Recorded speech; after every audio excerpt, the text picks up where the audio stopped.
The auctioneer's gavel hadn't even lifted when Harlan Voss leaned toward the platform and said, "Loud enough for half the square to hear. Separate the boys.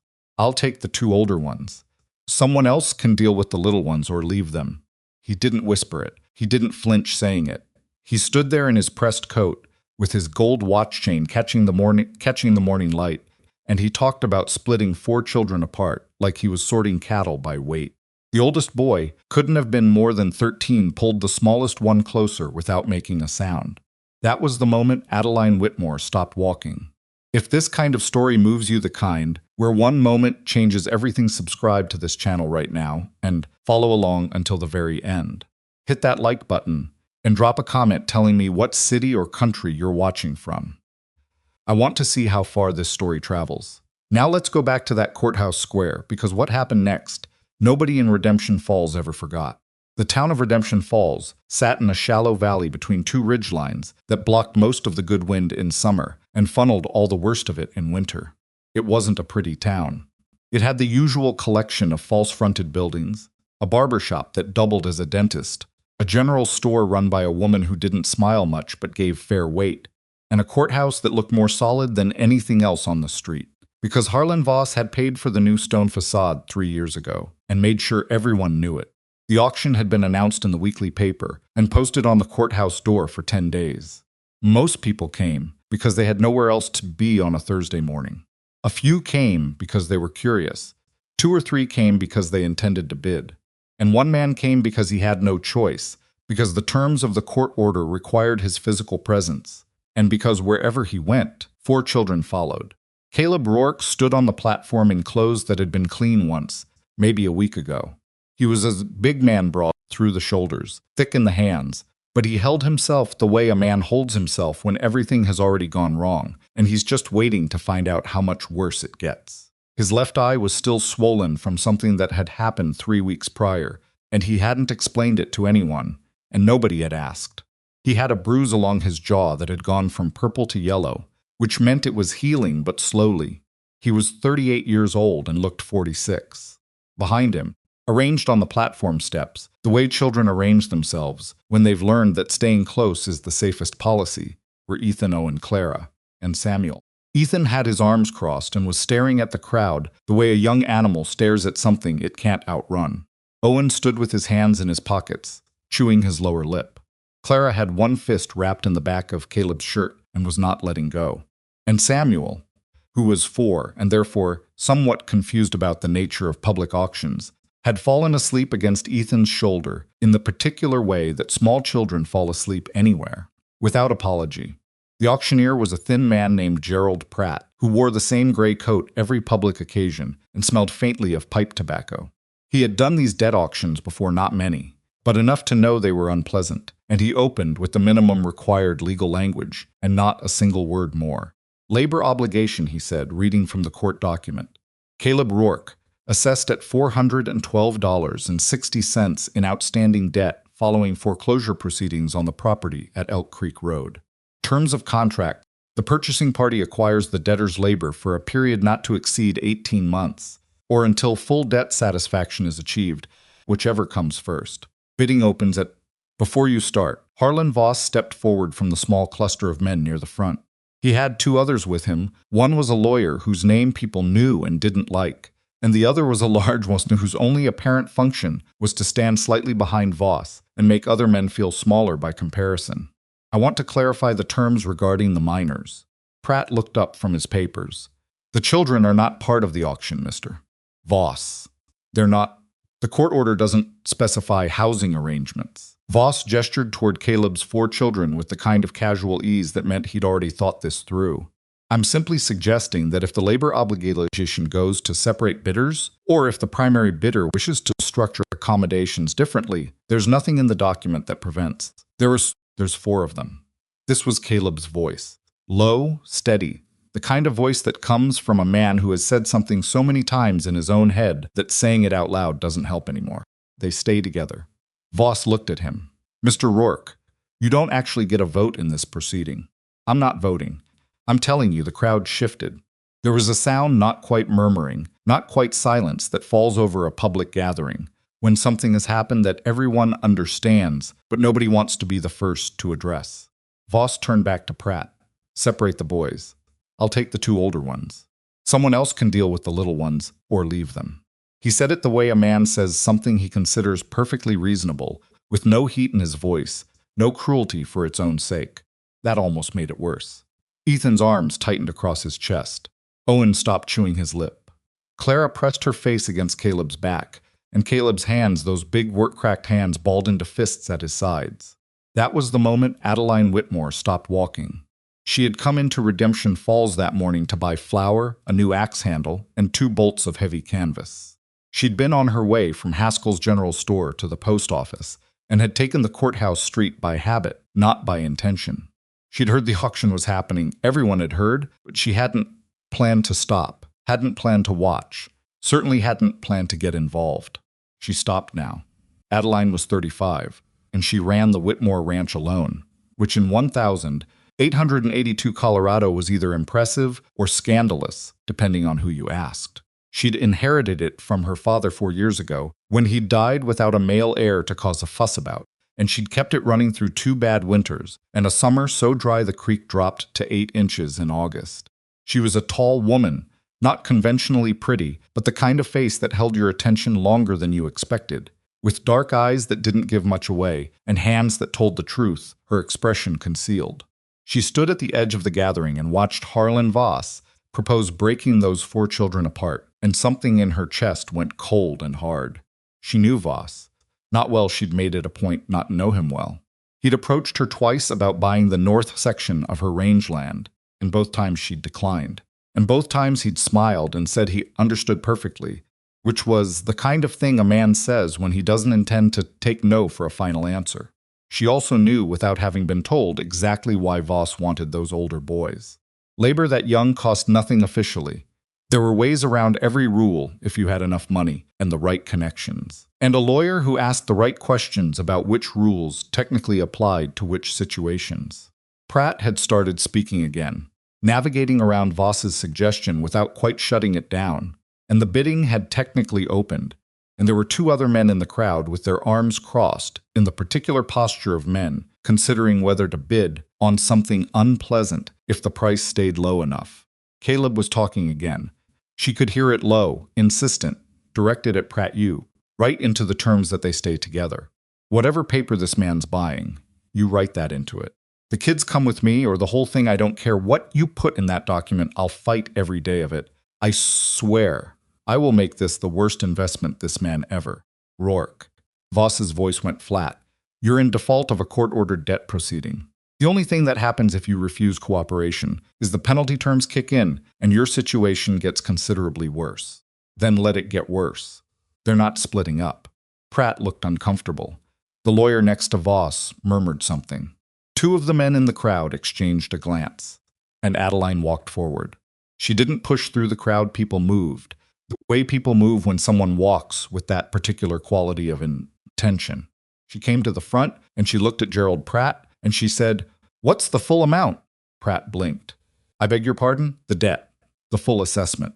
$412.60, you said? "Yes, ma'am." And if someone bids the full amount at once, the obligation's covered. Technically, the auction would... Pratt looked at his papers, then at Voss, then back at Adeline. Yes. If a party meets the full debt ceiling in a single bid, the auction concludes. Adeline reached into her coat and produced a leather fold that she'd intended for purchasing supplies. She hadn't counted on spending this particular money on this particular thing, but she did a rapid mental calculation and decided it was going to have to work. $420, she said. Cash. Today, she paused.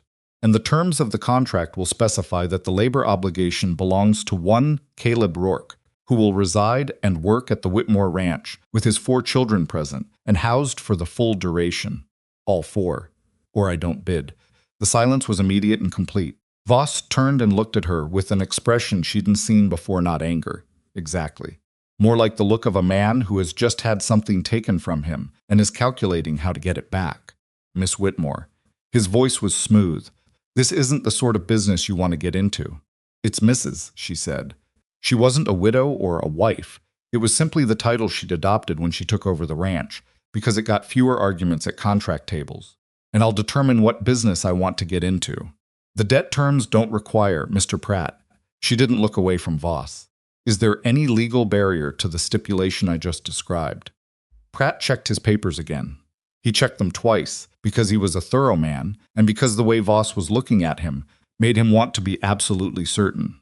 No, he said finally. The purchasing party may establish terms of service location and dependent accommodation at their discretion. Then I've bid. Voss's jaw tightened. The lawyer next to him leaned in and said something. The crowd, which had been very still, made a sound like a collective exhale. Caleb Rourke, standing on that platform with his bruised face and his balled-up fists and his 4 children arrayed behind him, was looking at Adeline with an expression she couldn't quite read. Not gratitude, not yet. Something more complicated than that. Something between relief and a new variety of dread. Because he wasn't free. He understood that immediately and clearly. He had just been transferred from one form of obligation to another, and he did not know this woman, and he did not know what she wanted. And he had learned in the last 6 months that people who said they were helping you almost never were. Pratt banged his gavel once. Bid accepted. $420, Whitmore Ranch. Any further? He looked at the crowd. Nobody moved. Auction closed. The first thing Caleb said to her, once the papers were signed and the crowd had begun to disperse in the particular way crowds disperse from things they'll be talking about for the next month, was, "What do you want?" Not "thank you." Not "what are the terms?" "What do you want?" She handed the signed document to her coat pocket and looked at him straight. Honest labor, nothing else. That's what they all say at the start. She didn't flinch at that. I imagine it is. You'll find out soon enough whether I mean it. He studied her for a moment. I've got 4 children. The youngest is 4 years old. He wakes up most nights. My oldest can work, but he's 13, and he's carrying more weight than a 13-year-old should, and he's not in the mood for more strangers telling him what to do. Understood. My daughter, Caleb paused. Clara doesn't do well with loud voices. Hasn't since her mother. He stopped there and didn't finish the sentence, and Adeline didn't ask. Understood, she said again. And I'll work the contract. I'll work straight, and I won't cause trouble. But if anything about this arrangement puts those children in worse shape than they're in right now, I'm done. I don't care what the paper says. There was a particular quality to how he said it. No heat, no aggression. Just the simple statement of a man who has decided what his line is and is telling you where it is, so you can't claim later that you didn't know.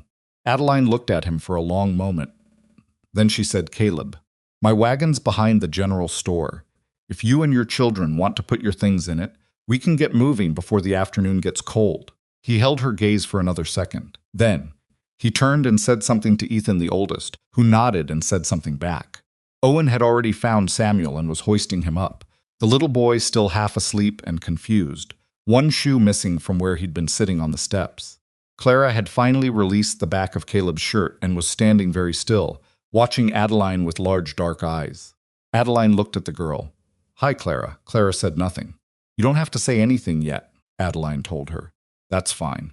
She walked toward the general store, and the 4 children and their father followed her, and Harlan Voss stood on the courthouse steps and watched them go, and the expression on his face was not that of a man who had been defeated.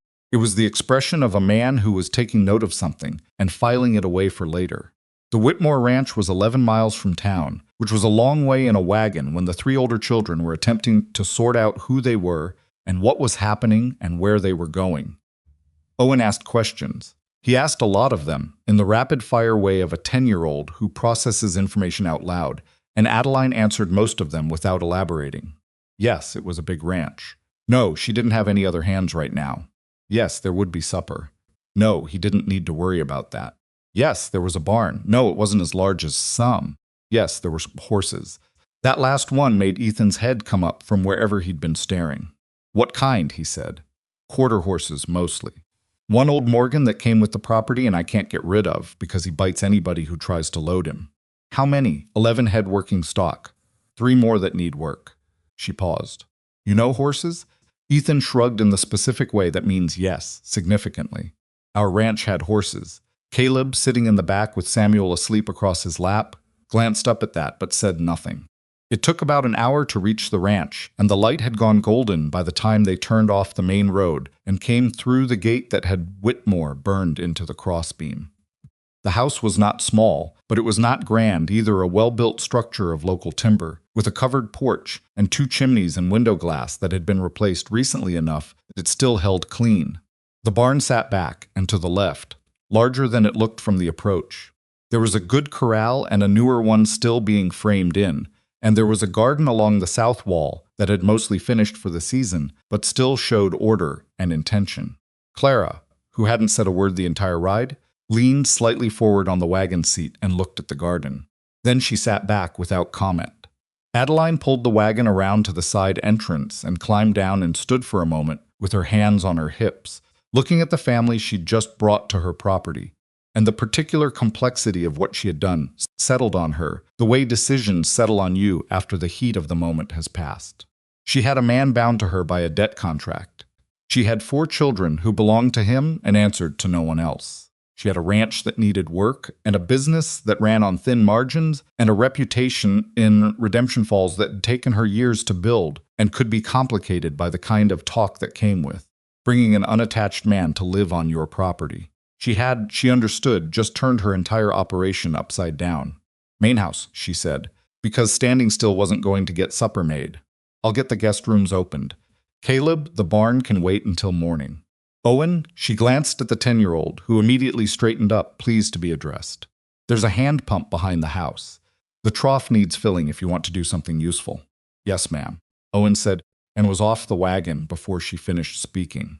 Ethan climbed down slower, taking his time, looking around at everything, with the careful attention of a boy cataloging what he might need to know later. Samuel woke up when Caleb lifted him down, looked at the ranch, looked at the house, looked at Adeline, and said, with complete sincerity, "Is this heaven?"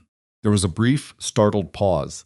Then Owen, from somewhere around the side of the house, called back, "It's got a pump, Sam, not gates. You goat." And Caleb, for the first time since Adeline had seen him, made a sound that was almost a laugh. She put Caleb in the room off the east end of the barn. It had been a foreman's quarters once. Proper walls and a floor and a small iron stove. Not fancy, but solid. The boys got the 2 back rooms of the house. Clara got the small room off the kitchen that had a window facing the garden, because something about the way the girl had looked at that garden made Adeline act on instinct. It was 9 o'clock before anyone ate, which was later than Adeline liked, but there'd been a great deal to do first. She made a simple meal stew from the pot she'd had going, bread from that morning, dried apple with what sugar she had left, and they ate at the kitchen table in a particular kind of silence that's not actually silent at all. Samuel fell asleep in his chair with a piece of bread in his fist. Owen ate 3 bowls without apology. Clara ate carefully and watched everyone else the way a child watches when she's used to reading a room before relaxing. Ethan ate without raising his eyes from his bowl, which was its own kind of communication. Caleb sat at the end of the table farthest from Adeline and ate everything on his plate and didn't ask for more. His arm, she'd noticed it, during the ride, was giving him trouble. Something about how he held it. He didn't mention it. She didn't ask. After the meal, she said, "I'll need to review the contract terms tomorrow morning. 8 o'clock if you're up." "I'll be up," he said. "The hours will be what the ranch needs, not what's convenient. That could mean early and late, depending on the season." I figured. "I don't require performance. I need honest work from someone who knows what they're doing, and what I've seen today suggests you do." She paused. "The debt was unjust. I don't know the particulars, and I'm not asking tonight. But I'm not in the business of treating a man like a purchased thing, and I want that to be clear from the start." Caleb looked at her across the table. His expression was still careful, still that particular arrangement of a man who doesn't yet believe what he's being told. "What do you get out of it?" "Labor." I said that. $420 of labor? He said it without accusation, but directly. "There are ranch hands you could hire for less." "Probably." She looked back at him steadily. "I wasn't going to stand there and watch a man's children get sorted out like livestock. That's not something I can do and then go home and go about my business." She pushed back her chair and stood. "I'm not asking you to be grateful for it. I'd have done the same for anyone on that platform." She wasn't entirely sure that was true, but it wasn't entirely false either, and it was late, and she'd had a longer day than she'd planned. 8 o'clock, she said, and went to bed. She heard him before she saw him the next morning. He was in the barn at 6, moving carefully, taking inventory she could tell by the sounds. Not exploring, assessing. His footsteps had a particular quality of purpose, stopping in specific places, moving in a pattern that wasn't random. She dressed and started the stove and put coffee on, and by the time it was ready he was at the back door. He looked better for a night's sleep. Not better that was too strong, but different. The exhaustion was still on him, like a coat he couldn't take off yet. But there was something functional in his eyes that hadn't been there the day before. Coffee, she said, which was not a question. He sat across the kitchen table the same end as last night, and she poured 2 cups and sat down. The house was quiet. The children were still sleeping. The North Corral's fencing has a section that's going to fail before spring, he said, without preamble. Posts rotted through at the base. You can't tell from the outside. She looked up. You found that this morning. Second post from the gate. He wrapped both hands around the coffee cup. The cross brace is holding it for now, but if anything hits it. I'll have a look. She paused. Thank you. He said nothing. He drank his coffee. Any other assessments I should know about? He was quiet for a moment. Your irrigation line runs under the south pasture. There's a low spot maybe 30 feet before the main valve. Wet ground in a place it shouldn't be wet. Might be a small break. Might get worse over the winter. She stared at him. I've had that pasture checked twice. Whoever checked it wasn't looking from the right angle. When the morning light hits the ground at us about 6:15, there's a frost pattern that shows up different from the surrounding area. 3-foot circle, roughly. You'd miss it without the light. She considered this. You walked my entire property this morning. I walked what I could see from the barn lane. He looked at her steadily. I don't know the layout yet. I will. She set down her cup. What happened to your arm? He went still. Not asking for the whole story, she said. But if you're going to be doing corral work, I need to know whether you need a week or 2 weeks. He looked down at the arm and questioned the right one, which he'd been favoring in small ways that she'd cataloged since the wagon ride. It'll hold. That's not what I asked. It'll hold, he said again, and the firmness of it was not anger. It was the particular stubbornness of a man who does not yet know how to accept help with anything that isn't absolutely required. She let it go. She could afford to let it go today. The children came down over the course of the next hour in various states of consciousness. Owen arrived first, awake and instantly operational, and asked immediately whether there was work he could do. She gave him a bucket and sent him to collect eggs from the 2 hens she kept near the barn, and he went like a shot. Ethan appeared 15 minutes later, said good morning to his father with a careful sideways look that contained an entire conversation's worth of unasked questions, and then said, with visible effort, good morning, ma'am, to Adeline. Ethan, there are horses that need watering. Your father can show you where the pump is. She watched Caleb and Ethan walk toward the barn together, and she watched the careful way they moved, not quite comfortable, not quite distant, the way 2 people move when they've been through something that damaged the ordinary ease between them and haven't figured out yet how to get it back. Clara appeared last, tiny and silent, in a dress that had been washed but was worn soft through the elbows. She came to the kitchen doorway and stopped there and looked at Adeline without speaking. Adeline didn't make a performance of it. You hungry? She said, the same way she'd say it to anyone. Clara nodded. Bowls on the table, oatmeal. Clara sat down and ate, and Adeline worked around her, and eventually Clara said, very quietly, the garden. Adeline turned. What about it? Can I go look at it? When you're done eating. Don't pull anything. Most of it's done for the season. Clara ate faster without looking like she was eating faster, and when her bowl was empty, she pushed back the chair and went out the side door toward the garden, and Adeline went to the window for a moment to watch her. The little girl stood at the edge of the garden bed and looked at it with an expression that was too complicated for 7 years old, and then she crouched down and put one hand flat against the dirt, like she was feeling for something. Adeline turned back to the stove. Samuel's integration into the morning was less quiet. He came downstairs at roughly 7:30, stood in the kitchen doorway for about 4 seconds, and then said, "Where's my papa?" with the particular urgency of a 4-year-old who has woken up somewhere unfamiliar and needs an anchor immediately. Barn, Adeline said. He was out the back door before she could say anything else. Barefoot, one suspender unhooked, heading for the barn at a dead run in the way that 4-year-olds run all forward, lean and complete commitment and no particular concern for obstacles. She found herself smiling at it before she caught herself. The morning passed in work. Real work, the kind that stacks up and never quite finishes, and by noon she had a clearer picture of what Caleb Rourke was. He was methodical. He was efficient in a way that wasn't about speed, but about not wasting motion. He worked the North Corral repair without being told to start it, had found the proper lumber in her supply stack, the right weight and grade, and was resetting the post before she got there to confirm the problem. He also, without comment, showed Ethan what he was doing as he did it. Not teaching, not lecturing, just doing the work and talking through the why of it, as if the machine was simply available to anyone who wanted it, and Ethan absorbed it with the studied casualness of a boy who wants very much to learn something, but can't quite admit how much. Post wants to be set at least 2 feet down, Caleb said, leaning on the digger. More in clay soil. You're fighting frost heave, otherwise whole thing walks up out of the ground by March. Ethan nodded. Ours had some that did that. Your ranch? Pause. Yeah. Caleb didn't push it. He went back to digging, and after a moment Ethan picked up the other tool and started on the next hole without being asked. Adeline watched from the gate for a minute, then went back to her own work.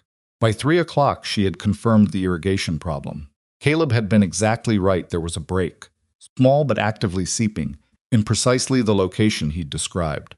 She had it marked for winter repair. She found him at the water trough with Samuel at his side, the little boy narrating some complicated story involving a frog he had apparently discovered near the east fence. Caleb was listening with the full attention of a man who has learned that 4-year-olds remember when you stop paying attention. You found the break, he said when she got close enough. You were right. About both things. He nodded, like he'd expected it, but wasn't going to say so. How did she stop? Thought about how to ask it. You've been working ranches long? Since I was 12. He watched Samuel crouch down to examine something in the dirt. My father's first, then my own. What happened to it? He didn't answer right away. She expected him to shut the question down. He'd shut down several that morning, but instead I said, with his eyes still on Samuel, bad year. Then a worse year. Then a loan I shouldn't have taken from a man I shouldn't have trusted. And then I couldn't get out from under it. Voss? His jaw shifted. Voss's terms, he paused. I didn't know it was his until it was already done. By the time I understood the shape of it, the debt had doubled from what the papers said, and they were telling me I'd signed a clause I know I didn't sign. Did you have a lawyer look at it? The look he gave her then was not quite bitter. Couldn't afford a lawyer. She filed that away without responding to it. Papa, Samuel said suddenly, looking up from the ground. There's an ant with a piece of bread bigger than his whole head. He appeared to find this deeply significant. Is there, Caleb said. He's going the wrong way. Maybe his home is that way. Samuel considered this with great seriousness. Or maybe he's lost. Could be, Caleb said. Happens to the best of them. Samuel nodded in solidarity with the ant and went back to his observation. And Caleb glanced at Adeline, and she saw something shift briefly in his expression, something that was almost, not quite, okay. She turned and walked back toward the house, and behind her she heard Samuel say, Papa, do you think she's nice? And she did not hear Caleb's answer, and she kept walking.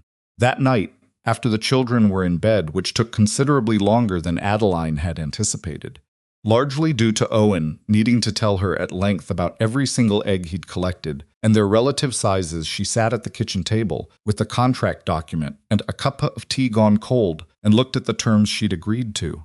18 months. Caleb's labor, legally bound. She'd done this to help him, and she recognized, sitting there alone in the quiet house that wasn't quite so quiet anymore, that what she'd done had also put him in a different kind of cage. Different walls. Same locked door. The sound of boots on the porch boards, careful, trying not to wake anyone, and then a light knock at the door. She opened it. Caleb stood on the porch. He had his coat on against the cold, and he was holding something, a folded piece of paper. He held it out. She took it, unfolded it. It was a list written in a practical hand. Fence sections ranked by condition. Pasture irrigation notes. The location of what appeared to be a water source she hadn't known, about a small seep on the east ridge that showed green grass in the wrong season, and suggested a deeper flow. For the morning, he said. She looked at the list for a moment. This is good work. It's what I owe you, Caleb. She said it carefully. The debt. I'm going to find a way to deal with it properly. What happened to your property, the fees, the clause about your children, all of it. I think someone should look at those papers. He went still. Why? Because I've seen enough of Harlan Voss's business dealings to know that when a debt doubles after a foreclosure, and the original terms are buried under 100 pages of charges, it's usually not an accident. He looked at her for a long moment. Even if that's true. Even if it is true, she said, you'd be free. Legally. Completely. He looked away. His jaw was doing the thing it did when he was thinking something he wasn't sure he should say. And if I'm free, he said finally, then there's nothing holding me to this contract. She was quiet. He stopped. Tried again. I'm not planning to walk out on you. I'm not saying that. But I need you to understand that I know the math of this situation. If you get me free, you lose your labor contract. That's not a good deal for you. Maybe I'm not only doing it for business reasons. He looked at her. She looked back and then looked down at the list in her hand because she'd said more than she intended. And the kitchen light was not kind to faces that showed too much. 8 o'clock, she said, which was what she said when she was done with a conversation. He nodded, stepped off the porch into the cold, stopped, didn't turn around, and said thank you. For today, she said nothing. She went back inside. She put the list on the table next to the contract, and she sat down, and she looked at both documents for a very long time, and what she felt sitting in the house that wasn't quiet anymore, with Caleb's careful handwriting beside the legal paper that said she owned his next 18 months, was something she didn't have a name for yet and wasn't ready to look at directly. But it was there, and it wasn't going away. The list Caleb had left on her table was still there in the morning, next to her cold teacup, when Adeline came down at 5:30 and started the stove. She picked it up and read it again in the early dark, and the more she read it, the more she understood that the man sleeping in the foreman's quarters had spent the first night on her property, not sleeping or not sleeping much, but walking the land in his head, turning over what he'd seen. Filing it into some internal ledger that she was only beginning to understand was extraordinarily precise. Put the list in her coat pocket and went out to start the morning. The temperature had dropped overnight, not dangerously, but enough to put a hard crust on the mud near the barn door and to make the horses restless in their stalls, moving around and blowing through their noses in the way horses do when the air has changed and they haven't decided yet how they feel about it. She fed them and checked the water and was on her way back to the house when she found Caleb already at the North Corral, not doing the dramatic heavy work of yesterday, but moving along the fence line with his hands in his pockets, just looking, checking what he'd fixed, making sure it had held through the cold night. He didn't hear her come up, or maybe he did and chose not to react, which with this man she was beginning to understand was equally possible. It held, she said, figured it would. He didn't look at her. The east section has a problem too. Not as bad. Maybe 2 weeks before it's urgent. I saw it on your list. He nodded. Your arm, she said. He turned then, with a look that said he'd been expecting this to come back around. I'm not pushing for the story, she said, but I've got liniment in the house that'll do more for it than whatever you're doing, which I suspect is nothing. He was quiet for a moment. It'll heal on its own. Things heal faster with help. That's true of arms, and it's true of most other things. She paused. 8 o'clock. Bring the arm. She went back to the house before he could argue. He showed up at 8:05, with Samuel attached to his left side, and the right arm held in the careful, subtle way of a man, trying not to show he's favoring something. She put the liniment on the table and a clean cloth, and told Samuel there were eggs to collect. Owen had already done it once. But she invented a second round, and Samuel departed at a run, and Caleb sat down, without being asked, and pushed up his sleeve. The bruising was significant. Older than whatever had happened, 3 weeks ago there were layers to it, healing at different rates, which told her that whatever situation had produced it had not been a single incident. She didn't say anything about that. She applied the liniment and wrapped the arm, and when she was done, he pulled his sleeve back down and said, "Thank you. Don't thank me. It makes the business part of this arrangement complicated." He almost smiled at that. Not quite, but almost. "What's today's work?" he said, which was his ways of moving past anything that had gotten too close to something real. "Irrigation mark needs a temporary patch before the ground freezes hard. And I've got stock coming from the Hendersons that's a neighbor 2 miles north 4 Head. I'm buying to winter here. They'll arrive this afternoon and they'll need evaluation, because Henderson's idea of 4 healthy cattle and my idea are not always the same thing. I'll look them over. I know you will." She poured coffee for both of them and sat down. "I want to ask you something. About the debt." his hand stilled on the cup. There's a lawyer in Redemption Falls. Jonathan Mercer. He's not Voss's man.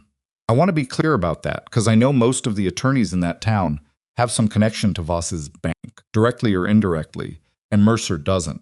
He does title work, property disputes. He's sharp. Caleb looked at her steadily. Why are you telling me this now? Because I've been thinking about what you said last night, about the clause that threatened to separate your children, about the fees that appeared after the foreclosure. She held his gaze.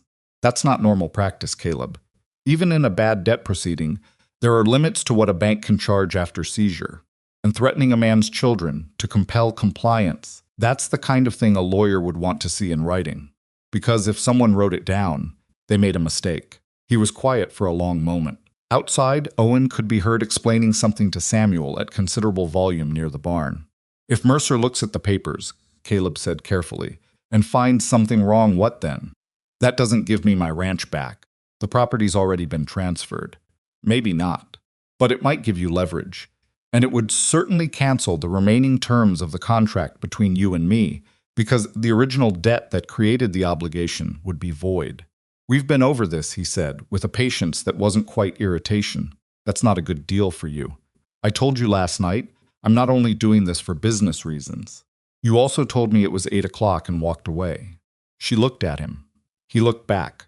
There was something in his face now that hadn't been there yesterday, not warmth exactly, but a loosening of the careful watchfulness he'd been wearing like armor. He was still watching her. He was just watching with slightly more openness. I'll think about Mercer, he said. That's all I'm asking. He nodded and got up and took his coffee and went back to work. And she sat at the table for a moment longer and thought about how few times in the last 4 years anyone had pushed back at her about anything with such direct and uncomplicated honesty, and how strange it was that she didn't find it aggravating. The cattle arrived at 2:30 head of mixed stock, in a state that confirmed every skepticism Adeline had held about Henderson's assessments. 3 were in acceptable shape, rough around the edges, but nothing a winter of solid feed wouldn't address. The 4th was a problem. That one's lame, Ethan said before anyone else spoke. He was leaning on the corral gate, arms crossed in a posture that was becoming familiar, and he was looking at the 4th cow with the focused attention of someone who had spent real time with livestock. Henderson's man, a young fellow named Pete, who hadn't been involved in the original sale negotiation and was therefore entirely unprepared for anyone to notice, shifted on his feet. She walked fine this morning. She's not walking fine now, Ethan said. Caleb had come around the side of the corral and was looking at the same animal. He didn't say anything. He watched her move for a moment, then opened the gate and went in slowly, not threatening, just entering the animal's space with the quiet patience of a man who knew how to approach something that didn't want to be approached. He crouched down beside her and ran a hand along her near foreleg. Stone bruise or worse, he said, standing. She needs to come off that leg for at least a week. It could be something deeper. Pete's face went through several calculations visibly. Mr. Henderson didn't. Go back and tell.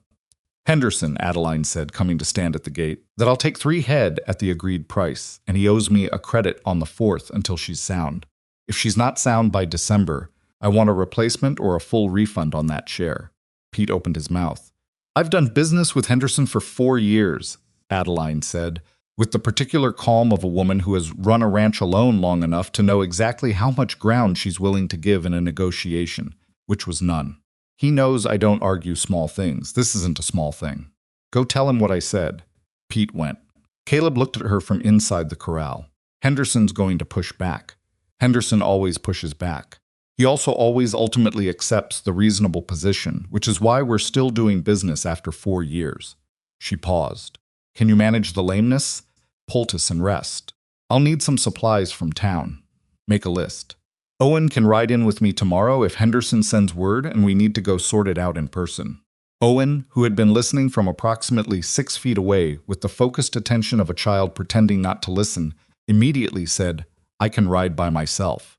You cannot, Caleb said without looking at him. I've ridden to town before. Not this town. You don't know the road. Owen considered this with the expression of a boy reassessing rather than accepting defeat. What if someone rides with me who knows the road? Tomorrow, Adeline said, we'll see.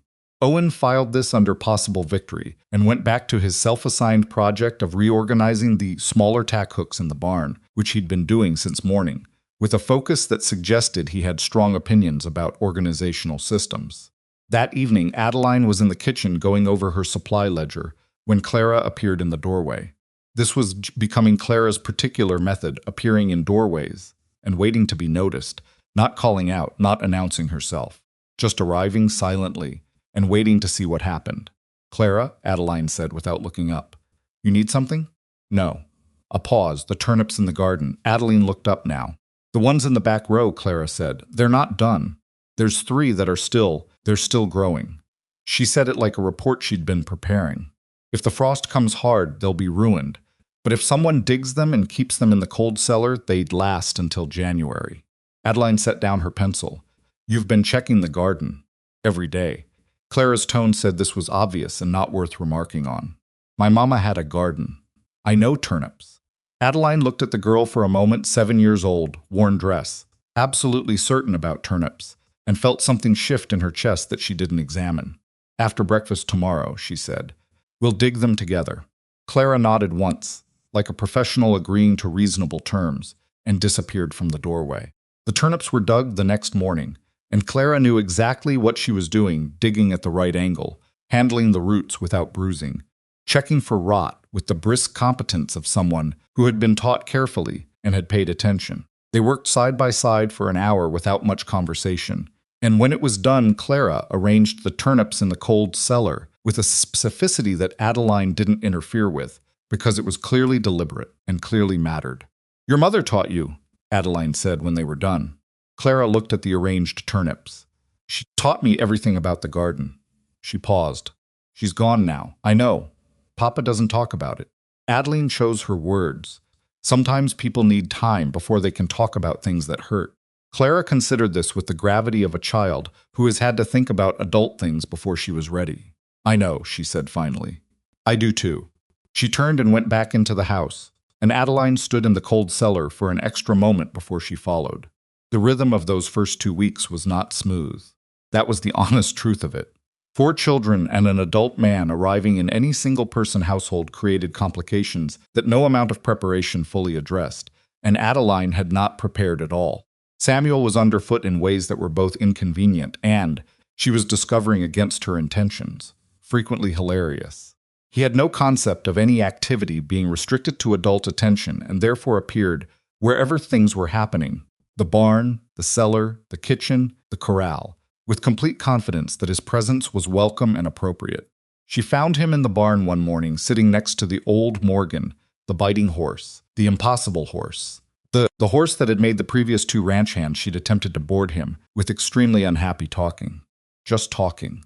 The horse was standing with his head low and his ears angled toward the small boy, not biting, not moving away, just listening to what appeared to be a very detailed account of the journey from town.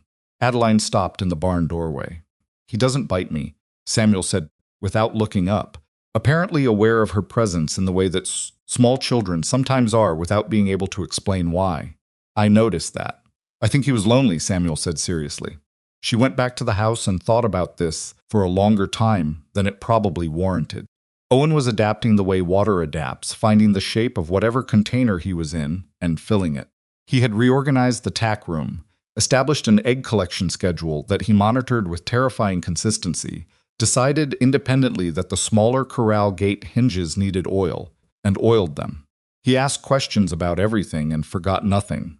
And by the end of the first week, Adeline found herself explaining her supply ordering process to a 10-year-old in complete sincerity, because he had asked a genuinely good question about why she ordered certain things in bulk in October, and he deserved a real answer. Ethan was harder. Ethan was the one carrying the most weight, visibly, in the way that the oldest child carries weight that nobody officially assigned to him but that everyone tacitly accepted. He worked without being asked, worked well, learned fast, and kept a careful distance from Adeline that was not unfriendly but was very deliberate. He was polite. He said please and thank you. He did not offer opinions unless asked, and then offered them concisely and accurately. He was, in other words, a 13-year-old boy doing an impression of a 30-year-old man, and it was impressive and it was heartbreaking in equal measure. The day it cracked slightly was in the third week.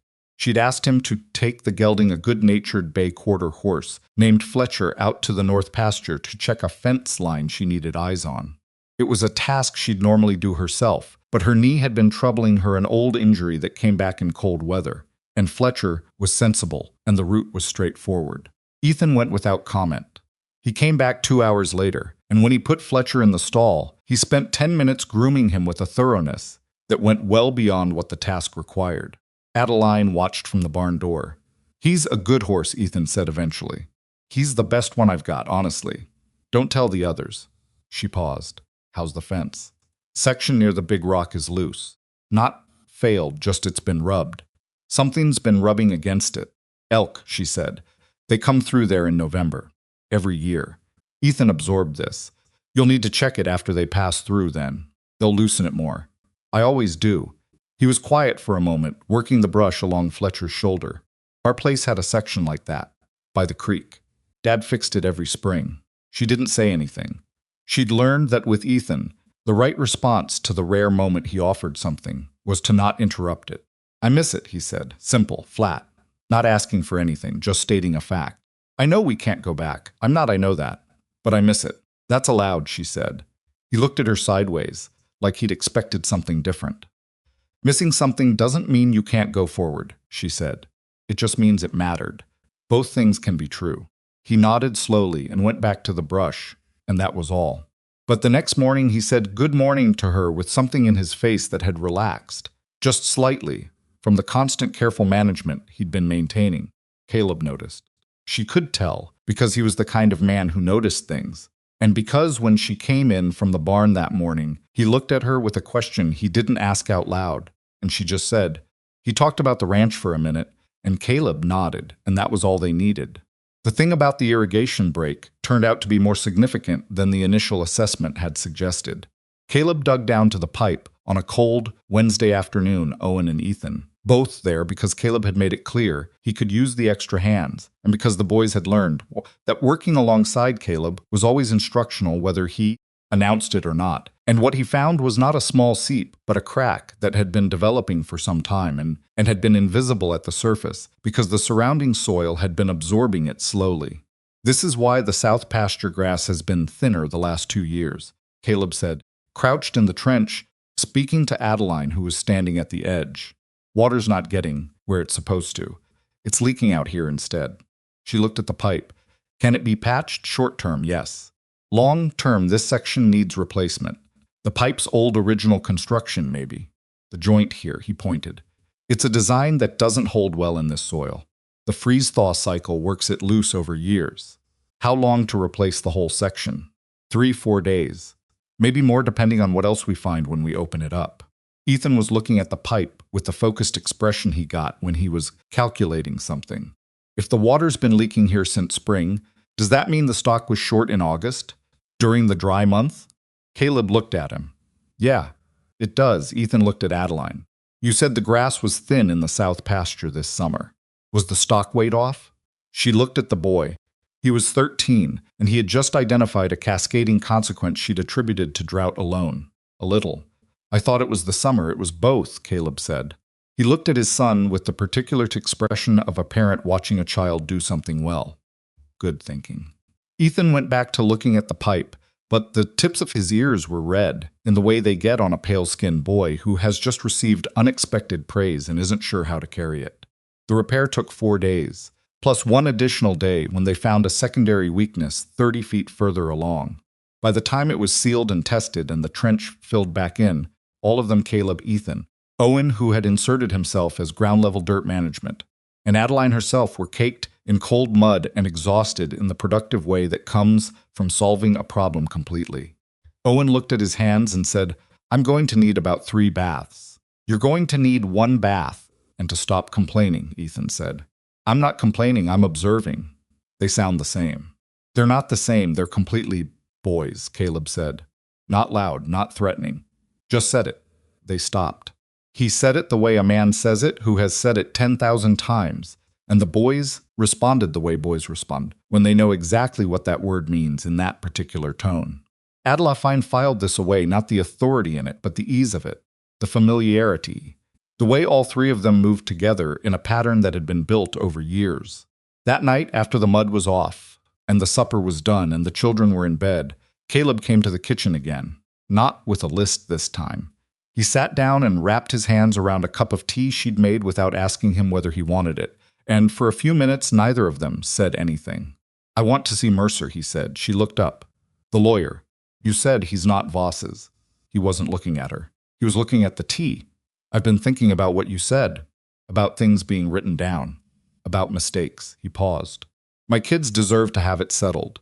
Whatever happened to the ranch, whatever Voss did or didn't do, I need to know the truth of it, even if knowing it doesn't change anything." "It might change things," she said carefully. "It might not." He looked up then. "I'm not going into this expecting a good outcome. I need to know what actually happened. Because right now I've got 4 children who think their father lost everything because he was bad with money, and that's not," he stopped. "That's not the whole truth, and they're old enough to carry the partial story the wrong way." "Ethan," she said. "Ethan," he confirmed. She nodded. "I'll send word to Mercer tomorrow. He can come to the ranch if you'd rather not go to town." "Town is fine. I'm not hiding from Voss. I didn't think you were." He finished the tea, started to stand, then sat back down, which was unusual. Caleb didn't reverse decisions without reason. He looked at her with the careful expression that meant he was going to say something he'd been working up to. "The night of the auction," he said, "before you bid. I heard you walking up. I didn't know who it was, but I heard the footsteps and I thought," he paused, "I thought it was someone coming to take the kids. I put myself between them and the direction the sound was coming from." He said this without apparent emotion, as a statement of fact. "And then I heard you say, 'What's the full amount?' And I didn't know what to do with that." She didn't say anything. "I still don't entirely know what to do with it," he said. "But I wanted you to know that I understand what you did, what it cost. Not just the money." He held her gaze for a moment. "I know you turned your whole life sideways for people you didn't know. I turned it sideways for children who were about to be separated," she said. "And for a man who clearly didn't deserve what was being done to him. How could you know that, looking at me on that platform?" She was quiet for a moment. "You put yourself between the footsteps and your children. Before you knew what the footsteps were." She paused. "That told me what I needed to know."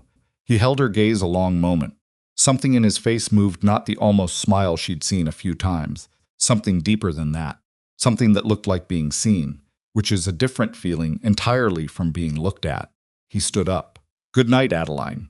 It was the first time he'd used her name without the formal address. She noticed. "Good night," she said. He went out, and she sat at the table, and the house around her was full of the sounds of 4 children breathing in their sleep, and the sounds of a man walking back to the foreman's quarters through the cold, and the sound of her own thoughts, which had gotten considerably louder and more complicated over the past 3 weeks than she'd planned for when she'd raised her hand at that courthouse auction. She picked up the ledger, put it down, picked up Caleb's original list, which she'd been keeping in her coat pocket without quite deciding why. Read it again, put it on top of the ledger, went to bed.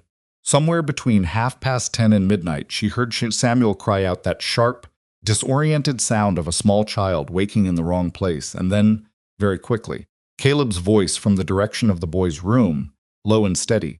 Not words she could make out, but the tone of them, and the crying stopped. She lay in the dark and listened to the silence that followed. And there was something in being surrounded by that silence, the proof of people present, breathing, settled, that was so different from the silence she'd gotten used to that she couldn't quite name what the difference was. She was slowly and somewhat reluctantly understanding, brought an entire broken family into her home. And the house, which had been empty in ways she hadn't allowed herself to think about, was not empty anymore. She wasn't sure what to do with that. But for the first time in a long time, she wasn't in a hurry to resolve the question. She pulled the blanket up and closed her eyes and listened to the house breathe around her, and for a long time that was enough. The next morning, Owen announced at breakfast, with the complete authority of a 10-year-old who's made a decision, that the old Morgan's name should be Captain, because he looked like a captain, and Samuel had agreed. "Samuel agrees with everything you say," Ethan said. "That's because I'm usually right," Owen said. "You're not usually right. You're usually loud." "Papa," Ethan said. "Captain's a fine name." Caleb said, into his coffee, "It's done. Owen looked at Ethan with profound satisfaction. Ethan shook his head. Clara, without looking up from her oatmeal, said quietly, "I think Captain is a good name." Everyone looked at her. Clara almost never weighed in on anything voluntarily. "See?" Owen said. "Even Clara thinks so."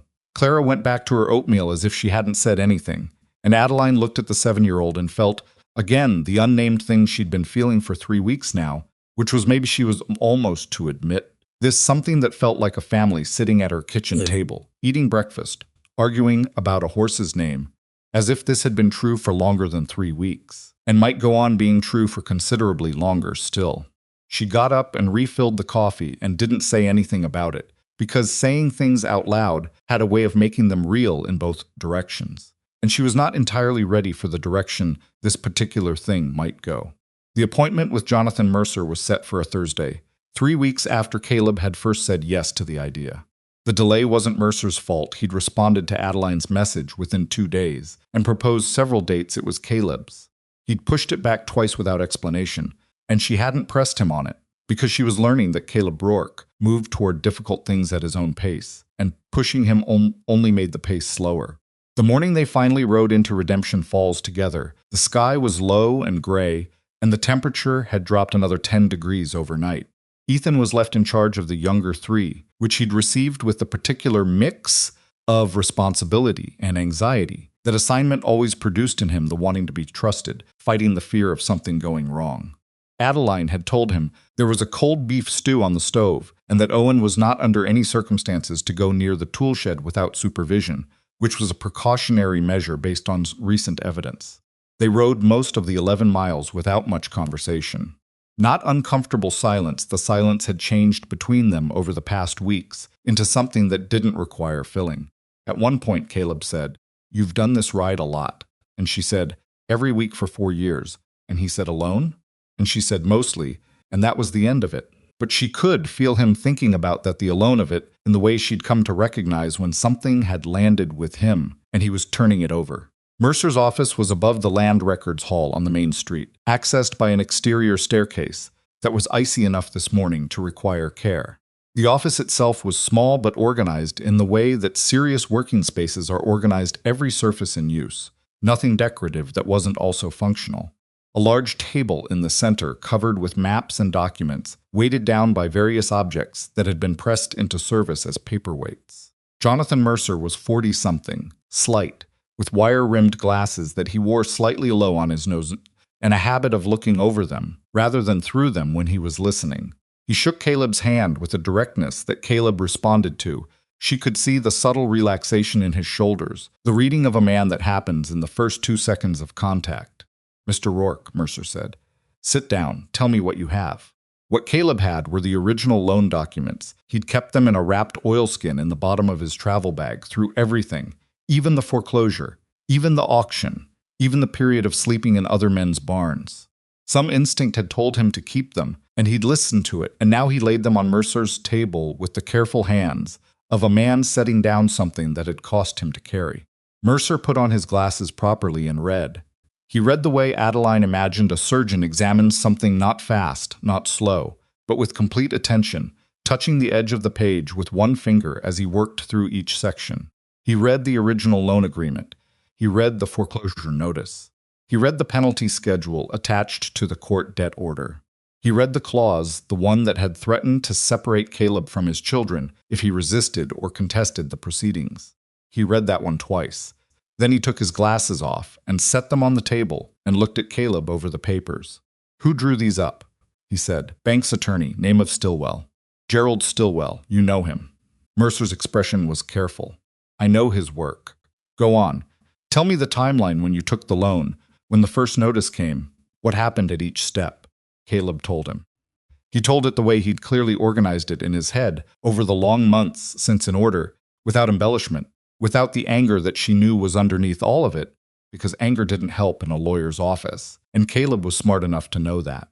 He laid out the original amount, the terms he'd agreed to, the first missed payment, when the creek flooded and the cattle couldn't be moved on time, the rapid escalation that followed, the way the debt seemed to grow faster than any schedule he'd signed could account for. "There was a payment I made in April," Caleb said. $60. Everything I had left, I have a receipt. He produced it worn, folded into eighths, but intact. It doesn't appear on their accounting. In their record, April shows as a missed payment. Full penalty applied. Mercer picked up the receipt, looked at it, looked at the bank's accounting statement. This receipt is dated April 14th, he said. Yes. Their accounting shows the payment window closing April 10th. Caleb was quiet. You were given a payment window that ended April 10th, Mercer said slowly, and you paid on April 14th. They told me when I took the loan, the man at the bank told me the payment window was the 15th, end of the payment month. I have it. He reached into the oilskin again and produced a letter. The correspondence from the bank when I first arranged the loan. They referenced the 15th. Mercer held the letter and the accounting statement side by side. His jaw shifted slightly. The loan agreement document says the 10th. The initial correspondence says the 15th. I went by the letter, Caleb said. It came from the bank. You thought it was authoritative guidance about your own account terms, Mercer said. He said it without heat, but something in his tone had changed. That's a reasonable assumption. Most people would make it. He put both documents down and picked up the penalty schedule. Mr. Rourke, do you know what this clause here is, Section 9, subsection C? Caleb leaned forward and looked at where Mercer was pointing. They said it was a standard collection provision. It's not standard. This language was modified from a standard provision, but the modification changes the meaning significantly.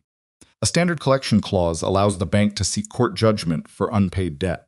This version, he paused.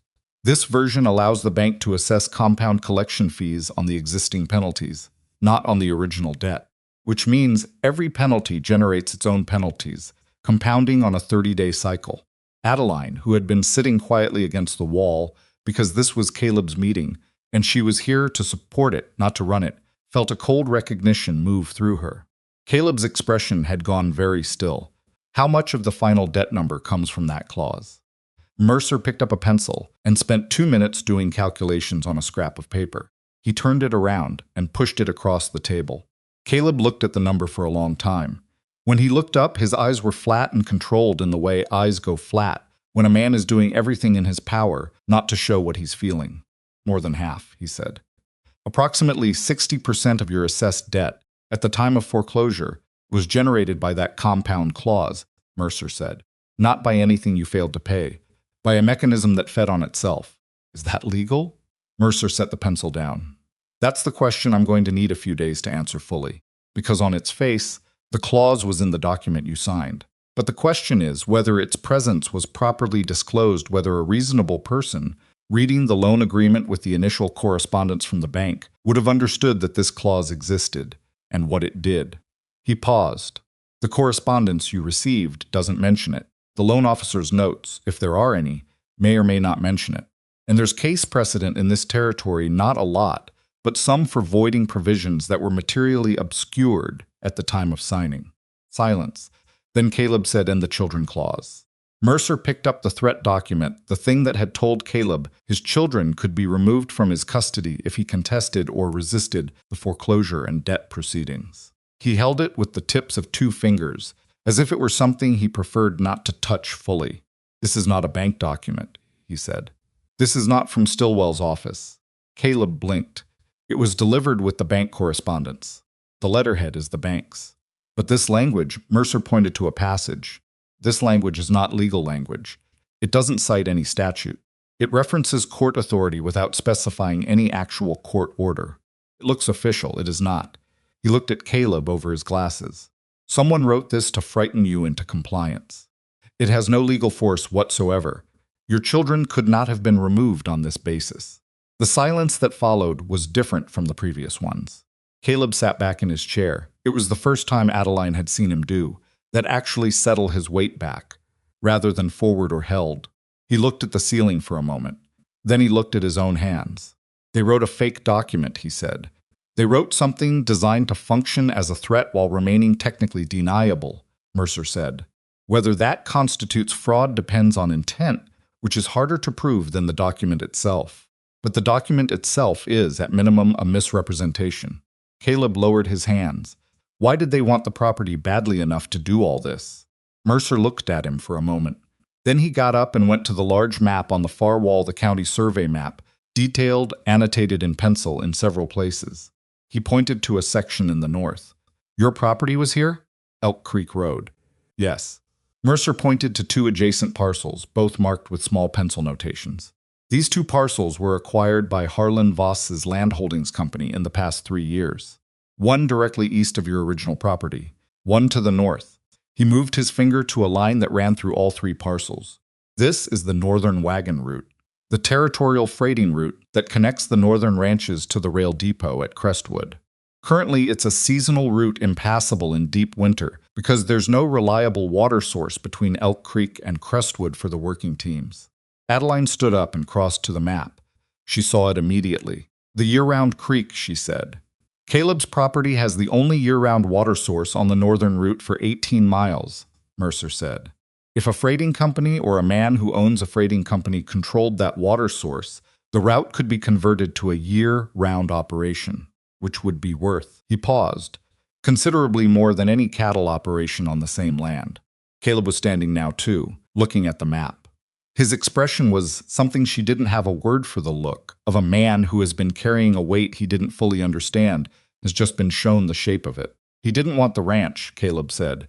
He wanted the creek and the route access, Mercer said. The ranch was the obstacle. He manufactured the debt to take it. I believe so. I can't prove all of it yet. The compound penalty clause that I can work with. The false payment window that I can work with. The children document that I can certainly work with, as evidence of the character of these proceedings. Mercer took his glasses off again. What I need to find is whether there are other properties that went through similar proceedings with Stillwell's office, and whether there's a pattern. One man's bad debt case is a dispute. A pattern is something else. How long, Adeline said. 2 weeks, maybe 3. I need to pull the county records, and I need to do it carefully, because the county recorder's office has at least one person in it who reports to Voss. She nodded. She'd suspected as much, Mr. Rourke. Mercer turned back to Caleb. I want to be honest with you. Even if I find everything I'm looking for, recovery of your original property is not guaranteed. Transfer of title after foreclosure creates complications that aren't always reversible, even when the original proceeding was fraudulent. What I can pursue more reliably is cancellation of the remaining debt obligation, which would include the obligation to Mrs. Whitmore, and potentially damages money paid to compensate you for what was wrongfully taken. He paused. I want you to know this before we go further. So you're not going in expecting more than the law can reliably deliver. Caleb looked at him steadily. I went in expecting nothing. Anything above that is more than I had. Mercer nodded once. Then we'll see what we can do. They rode back mostly in silence again, but it was a heavier silence than the one that had accompanied the ride in. The sky had gone darker during the hours in Mercer's office, and the first thin snow of the season had started not serious. Just the territorial announcement that winter was beginning to mean what it said. About 3 miles out of town, Caleb said, he manufactured the debt. Yes, she said. He wrote a fake document threatening my children. Yes. And I lost my ranch and went to that auction because I couldn't get out from under something that was designed to trap me from the start. He said it without inflection, which was sometimes the most unsettling way to say something. Like he was still absorbing the shape of it and not yet ready to react. That's what it looks like, she said. He was quiet for a while. I spent 8 months thinking I failed them, he said. Ethan especially. He never said it, but I could see it the way he looked at me after the foreclosure notice. Like he was trying to still believe in me and having a hard time. He paused. I failed my kids because I was bad with money. That's the story I've been living in. That wasn't the story. No, he said, it wasn't. He didn't sound relieved. He sounded like a man doing something hard, replacing a story he'd carried for 8 months with a different one, which isn't actually easier even when the new story is better. It's going to take me a while to... He stopped. I need to think about how to talk to Ethan about this. You don't have to do it all at once. He's been carrying it too, Caleb said. He thinks I gave up. He's too careful with how he says it, but I can hear it. He thinks if I'd fought harder. He's 13. I know. I know that. He let out a breath. It doesn't make it easier to sit with. She thought about Ethan in the barn with Fletcher, saying, I know we can't go back with the flatness of a boy who has accepted a thing too early. Tell him the truth, she said. What Mercer found. All of it in language he can understand. He's old enough and he's Caleb. He's been treated like an adult by circumstances he didn't choose. Treat him like one on purpose, when it's something that actually helps him. Caleb looked at her sidelong. You've gotten to know him. He's hard not to know once he starts talking. A pause. What does he talk to you about? Horses mostly, Fletcher specifically. Your old ranch, sometimes briefly, and then he closes it up. She hesitated. He asked me last week whether I thought a man could be unlucky, or whether unlucky was just another word for unprepared. Caleb was quiet for a moment. What did you tell him? I told him that sometimes men are genuinely unlucky, and that the difference between unlucky and unprepared matters enormously to the person experiencing it, but that ultimately what counts is what you do in the aftermath. She paused. He thought about that for a while, and then he said, Pa's been trying. I don't think he meant to say it out loud. Caleb looked straight ahead at the road. The snow was coming down a little harder now, small and dry, the kind that skips across frozen ground without sticking. He said that? He said that. Another long pause. Thank you, he said, for talking to him, for not making him feel like a stranger in your house. He's not a stranger in my house. None of them are. She said it simply, not making more of it than it needed to be, and he didn't push it further, and they rode the rest of the way in the snow with the kind of quiet between them that had a texture to it now, something she hadn't experienced with another person in a long time. Since her father, maybe. The particular comfort of not having to account for the silence. The situation with Harlan Voss announced itself again 11 days after the meeting with Mercer, not through anything dramatic, but through the particular social mechanism of a frontier town, which was gossip delivered with concern by someone who half meant well. Margaret Foss, who ran the millinery and was as reliable an information clearinghouse as any newspaper, stopped Adeline in the general store on a supply run and said, with the particular care of someone who wants to deliver bad news under the cover of helpfulness, I heard Harlan Voss has been talking about your place. Adeline set down the tin of coffee she'd been holding. Has he? He was at the land office day before yesterday. Margaret lowered her voice even though there was no one else in the aisle. Asking about easement rights. On the northern road. Specifically, the section that runs past your east boundary. Adeline looked at her steadily. What kind of easement? Freighting access. Year-round use. Margaret's eyes were doing the complicated thing that eyes do when a person is genuinely troubled by something they're reporting. Adeline, I don't know what he's planning. But the land agent, young Pruitt, looked nervous when he told me about it. He said Voss seemed to know something about that road that nobody else knows yet. She thanked Margaret and finished her supply run with the information sitting in her chest like a stone. She'd known Voss wasn't done. She'd known it from the look on his face at the courthouse steps on the day of the auction. But the easement inquiry was a new angle, one she hadn't anticipated, and she didn't yet understand its full shape. She brought it to Caleb that evening, after the children were in bed. They'd fallen into this pattern without discussing at the kitchen. Late, the children settled, the day's business in the quiet. She told him what Margaret had said. He listened without interrupting. When she was done, he said, he can't use the northern road commercially without access to the water source. My property, the Elk Creek land, is still the bottleneck, even though the title transferred. Even though. He leaned forward with his elbows on the table. The creek itself is a natural water source. Title to the surrounding land doesn't automatically convey exclusive use rights to a natural waterway under territorial law, especially if the road easement is a public one. He paused. I need to ask Mercer about this, whether the creek access is something that can be separated from the land title. I'll send word tomorrow. And the easement inquiry, the timing matters.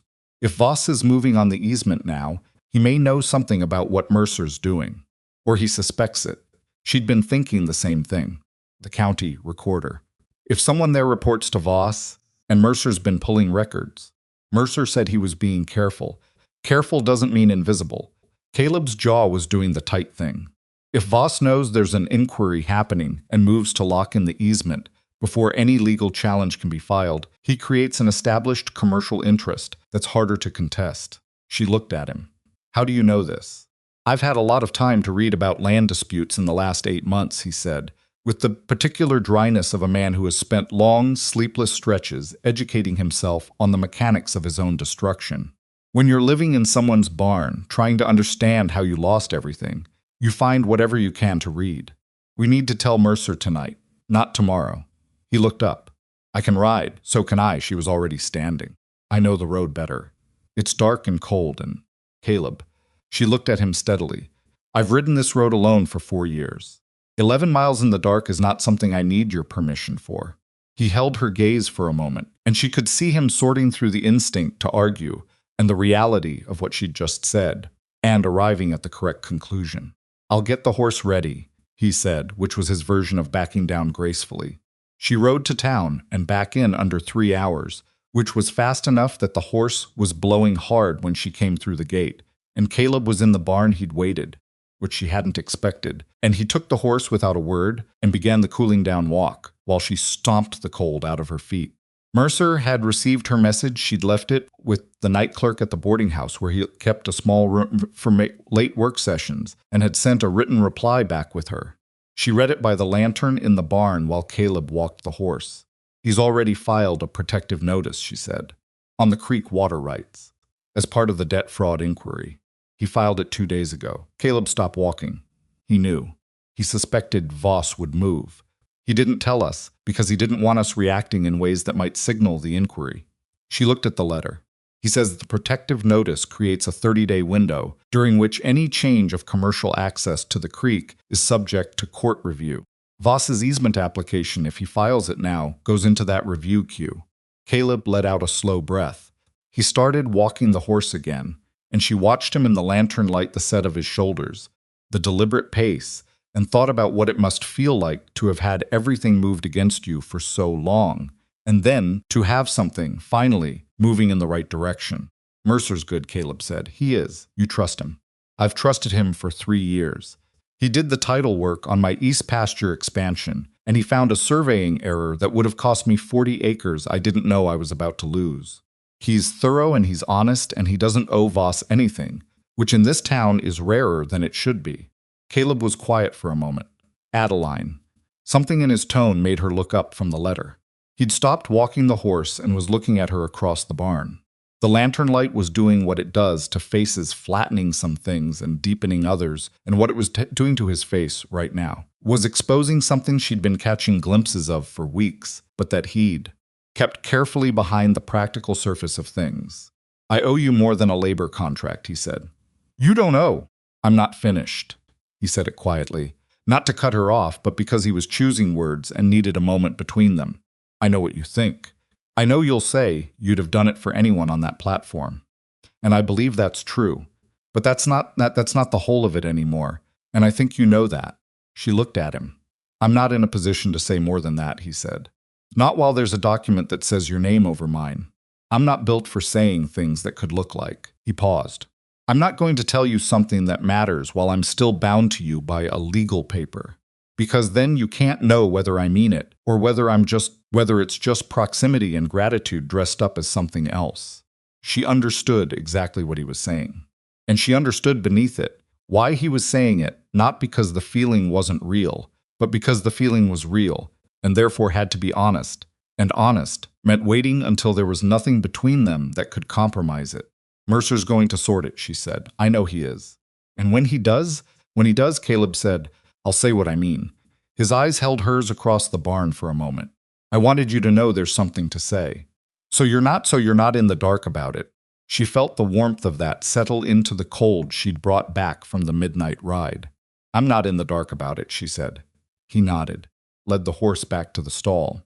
The moment folded itself back into the ordinary business of the barn, of the cold, of the night, but it was there between them now in a way it hadn't been before named, or nearly named, which in some ways was more significant than named entirely. She went inside and found Clara awake in the kitchen, sitting at the table in her nightgown with a cup of warm water she'd clearly made herself. Adeline sat down across from her without comment, which was the right approach with Clara. The girl looked at her with those large, dark eyes. You went to town, Clara said. It wasn't quite a question. I did. Is something wrong? She looked at the girl for a moment. 7 years old, and asking is something wrong with the directness of a child who has been through enough wrong things to recognize the shape of them approaching. Someone is trying to take something that isn't his, Adeline said. We're making sure he can't. Clara absorbed this. Is it about Papa's land? Partly. Clara wrapped both hands around her cup of warm water. My papa's not bad with money, she said. I heard what people in town said. After the auction, when they thought I wasn't listening. I heard them. She looked down at the cup. He's not. He knows exactly how much everything costs. He always knew. She stopped. He was put in an impossible position by someone who engineered it to be impossible, Adeline said. Clara looked up. What does engineered mean? Built on purpose. Designed. She paused. Someone built a trap that looked like a bad debt. Your father walked into it because it was designed to be walked into. Clara was quiet for a long time. Then she said, Is Papa going to be okay? And Adeline, who'd been careful with her certainties throughout all of this, said, Yes. I believe he is. Clara nodded, finished her water, stood up. Then, before she went back down the hallway, she paused at the kitchen doorway, her characteristic position, and turned back. Adeline, she said. The first time she'd used the name without any preceding formality or prompt. Yes? Thank you for going to town in the dark. She said it with complete seriousness, as if she'd understood exactly what the midnight ride had been about and why it had mattered. I heard you go out. I was going to wake Papa, but I heard you come back. Adeline looked at the girl in the doorway. Go to bed, Clara. Clara went. Adeline sat at the kitchen table in the quiet house, Caleb's footsteps crunching back through the cold from the barn, fading. The foreman's quarters door closing softly, and thought about the 7-year-old who heard her go out and had been ready to wake her father. Watching out for things. Managing in the way she'd probably been managing since long before she was old enough to have been asked to. She thought about all 4 of them, Ethan calculating water pressure and downstream consequences, Owen organizing whatever space he occupied, Samuel making friends with an unmanageable horse through sheer goodwill and conversation, Clara counting turnips and listening in the dark. She thought about Caleb saying, I'll say what I mean when the paper's gone, and meaning it. She thought about Mercer's protective notice filed 2 days ago without telling them, because he was thorough and he was thinking 3 steps ahead. She thought about Harlan Voss at the land office asking about easements with the confidence of a man who has never once had to consider that things might not go his way. And she thought, not this time. She got up, put the cups in the wash basin, banked the stove fire against the deepening cold, and went to bed. And for the first time since the auction, she slept without waking. Mercer sent word 8 days later, on a Tuesday, with a message that said only, I have what I need. Come when you can, both of you. They rode in together the next morning. Leaving Ethan in charge again, he'd gotten better at receiving this assignment, less anxious about it, more matter of fact, which was its own quiet evidence of how much had shifted in the past weeks. Owen had been given a list of legitimate tasks, specifically designed to occupy him fully and prevent independent projects. Clara had her garden records to update, the careful notebook she'd started keeping of what had grown, what had failed, what should be planted differently in spring. Samuel had captain. The ride to town felt different from the one 8 days prior. Less weighted with dread, but not lighter, exactly more like the feeling before something breaks open, when you don't yet know which way it's going to fall. Mercer's office was warmer than last time. He had a small iron stove going in the corner, and on the center table he'd cleared a space and laid out documents in a specific arrangement that suggested he'd thought carefully about the order in which he wanted to present things. He didn't offer them coffee this time. He sat down, put his glasses on, and said, I'm going to show you what I found. I want you to let me get through all of it before you respond, because the pieces matter more together than they do separately. Caleb nodded. Adeline folded her hands in her lap. I pulled debt proceeding records from the county court going back 6 years, Mercer began. I was looking for cases handled by Gerald Stillwell on behalf of Voss's bank, the Territorial Lending Association. I found 9 cases with significant similarities to yours. He paused. In 7 of those 9 cases, the debtor lost their property within 18 months of their first missed payment. In 5 of the 7, the final assessed debt was more than double the original loan principal. In 3 of those 5, he picked up a document and set it in front of Caleb. The identical compound penalty clause appears, word for word, the same language. Caleb looked at the document, said nothing. That clause was not in the Territorial Lending Association's standard loan agreement as filed with the court 3 years ago, Mercer said. He produced another document, older, official, bearing a court filing stamp. This is their registered standard agreement. Section 9, subsection C is a standard collection clause. The version in your loan, and in 2 others, is a modification that was never filed as an amendment. which means it was inserted into individual loan documents without being registered as a change to their standard practice. That is not a clerical error. That is deliberate. The room was quiet. Second finding, Mercer continued. The payment window discrepancy, you identified the letter saying the 15th versus the document saying the 10th. I found a similar discrepancy in 2 other cases. Different debtors, different loan officers. But in each case, the written correspondence referenced a later payment date than the formal document. Both resulted in penalties being assessed for payments the debtors believed were on time. He looked at Caleb over his glasses. This is a mechanism. They send a letter giving you one date, the document says another. And when you pay by the date in the letter, they call it late and trigger the penalty schedule. Adeline was quiet, but her hands in her lap had stopped being folded and were now pressed flat against her knees. Third finding, Mercer said, and now his voice changed slightly, not softer, but more deliberate, the way a man's voice changes when he's about to say something he considers the most important thing in the room. The document threatening removal of your children. He picked it up. I compared the letterhead to authenticated Territorial Lending Association correspondence from court filing records. The letterhead is an imitation. It's close, very close, but the registration marks are offset by approximately 1/16 of an inch, and the typeface for the bank's name is a slightly different weight than their authenticated documents. Someone had a block made that copies the bank's letterhead, but not perfectly. Caleb was looking at the document. His expression had gone to that flat, controlled place again. But there was something else underneath it now, something that looked like rage at a very low, very steady burn. That document, Mercer said, was not produced by the bank. It was produced by someone who wanted to look like the bank, which means the bank can disavow it, but it also means someone went to significant effort to manufacture a threat that had no legal basis, using a false version of an institution's official appearance. He set the document down. That's fraud, not civil fraud. Criminal fraud. Caleb said very quietly who signed it. Mercer pointed to the signature at the bottom of the false document. The name there is a bank officer, real person, real title. But I got a sample of that officer's authenticated signature from court filings. He laid both side by side. The signatures don't match. Another silence. Someone forged a bank officer's signature, Adeline said, on a fake bank letterhead, to threaten a man's children. Yes. She looked at Caleb. He was looking at the 2 signatures, the real one and the false one, and she could see exactly what it was costing him to sit still. Voss, he said.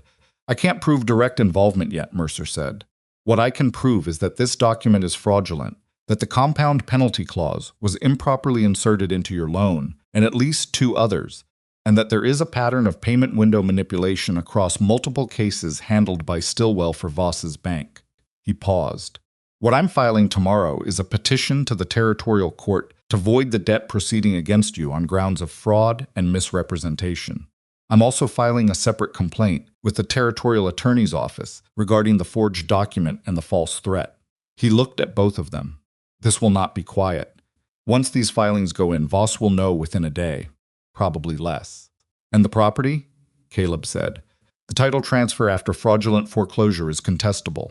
Not guaranteed, I want to be honest about that, but contestable, and with this evidence, meaningfully so. Mercer folded his hands on the table. What I need from you is authorization to file, and I need you both to understand that once this moves, it moves. There may be pressure. Voss has resources, and he has people in this town. File, Caleb said, before Mercer finished the sentence. Mercer looked at Adeline. File, she said. He nodded and picked up his pen. They were back on the road by noon. The sky was doing something complicated, clouds moving fast from the northwest. The temperature dropping in that particular way that meant serious weather was deciding whether to arrive tonight or tomorrow.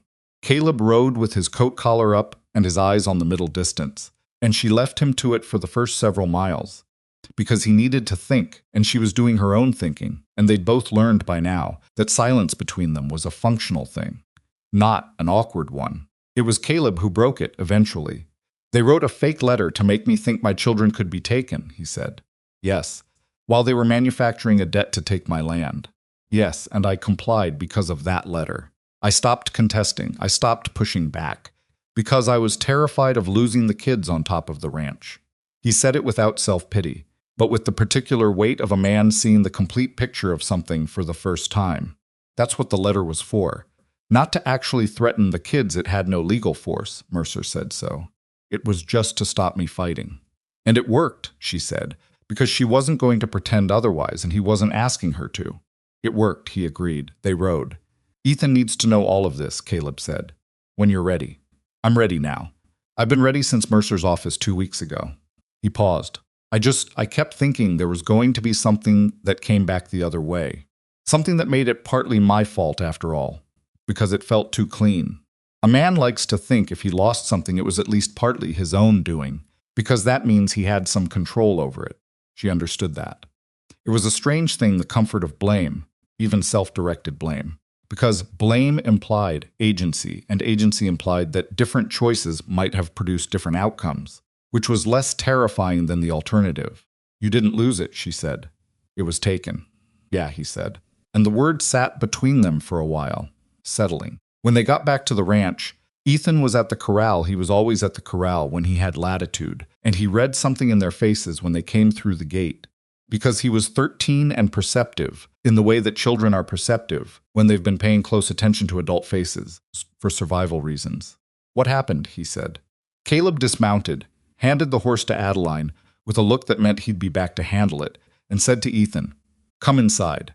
I need to tell you something." Ethan followed his father without asking more questions, and Adeline led the horses to the barn. And she was in there for a longer time than the task required, because she wanted to give Caleb and his son the space to have whatever they needed to have in the kitchen without an audience. When she came back to the house, 40 minutes later, Owen and Samuel were in the backyard, Owen throwing a stick for a purpose that wasn't entirely clear, and Samuel providing enthusiastic and largely irrelevant commentary. Clara was in the garden, kneeling in the cold dirt, though the garden work was long finished for the season. She was just there, which was its own answer to the question of whether Clara had understood that something significant was happening. Inside the kitchen, Caleb and Ethan were at the table. Ethan had the flat, absorbed expression of someone who has just been given a great deal of information and is in the process of integrating it. His eyes were slightly red, which he was not acknowledging and which Caleb was not pointing out. Caleb looked at Adeline when she came in. She looked back. He said, with his eyes more than his words, "It's done." And she nodded and went to the stove to put coffee on because something needed doing. Ethan said, to his hands on the table, "So the letter about us, the one that said they'd take us away, that was fake." "It was fake," Caleb said. "They made a fake letter to scare you into stopping." "Yes." Ethan was quiet for a moment. "And you stopped. Because of us." "Because of you," Caleb said. Another silence. Then Ethan said, in the particular voice of a boy who has been carrying a piece of the wrong story for too long, "I thought you gave up." "I know you did. I didn't want to think it, but I'm Ethan." Caleb's voice was steady. "You were allowed to think it. You didn't have the whole picture. Neither did I." He paused. "What I should have done is fight harder to get the whole picture instead of believing what they put in front of me. That part is on me. I believed the letter because I was terrified, and that's." He stopped. "A man gets to be terrified. But he also has to look harder when the fear is the thing they're counting on." Ethan nodded slowly. He looked up, finally, and his eyes did the complicated thing that young eyes do when they're revising a long-held belief in real time. "You stopped because of us," he said again. But the meaning of it had changed completely between the first time and the second. "Yeah," Caleb said. "I stopped because of you." Ethan nodded once more, firmly, like closing a book. He looked at Adeline quickly, briefly, a look that said more than he would have been able to put into words, and then he said, "Can I go check Aunt Fletcher?" which was his way of needing to be somewhere else for a few minutes without saying so. "Go," Caleb said. He went. The next 4 days passed with a specific kind of tension that Adeline had experienced before, the tension of waiting for a reaction from someone who has both the motive and the means to react badly. She'd been through it with the East Pasture title dispute 3 years back, when a neighboring rancher had contested her surveyor's line and sent 2 men to restake the boundary posts overnight. She'd learned then that the waiting was its own kind of preparation, and that the best thing you could do with it was stay useful. She stayed useful. Caleb stayed useful. The ranch work continued, it had to, because winter didn't adjust itself to legal proceedings, and they kept the children's routine as close to normal as they could manage, which was most of the way there. Owen's egg collection schedule was immovable. Samuel's conversations with Captain were ongoing. Clara was working on something in her notebook that she had not yet chosen to share with anyone.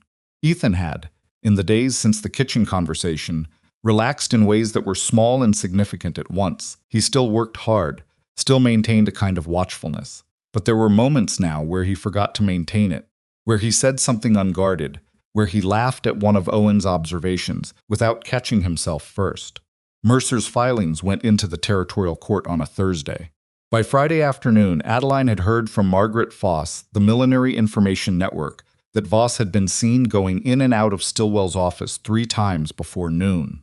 By Saturday, she heard from the deputy clerk at the land office that Voss's easement application had been formally logged, filed in a hurry, from the look of the paperwork, but had hit the review queue that Mercer's protective notice had created. By Sunday evening, 2 things happened in quick succession. The first was that Mercer sent a rider with a written message that said, "Territorial Attorney's Office has accepted the fraud complaint. Formal inquiry opens Monday. Voss will be notified. Stay close to the ranch." The second was that the 6 riders arrived. She heard them before she saw them hoofbeats on the frozen road, more than one horse, moving at a deliberate pace that was not the pace of someone coming to visit. She was in the kitchen. Caleb was in the barn doing the last of the evening feed. The children had just finished supper. She went to the window. 6 horses coming through the gate, which was open because nobody had expected to need it closed.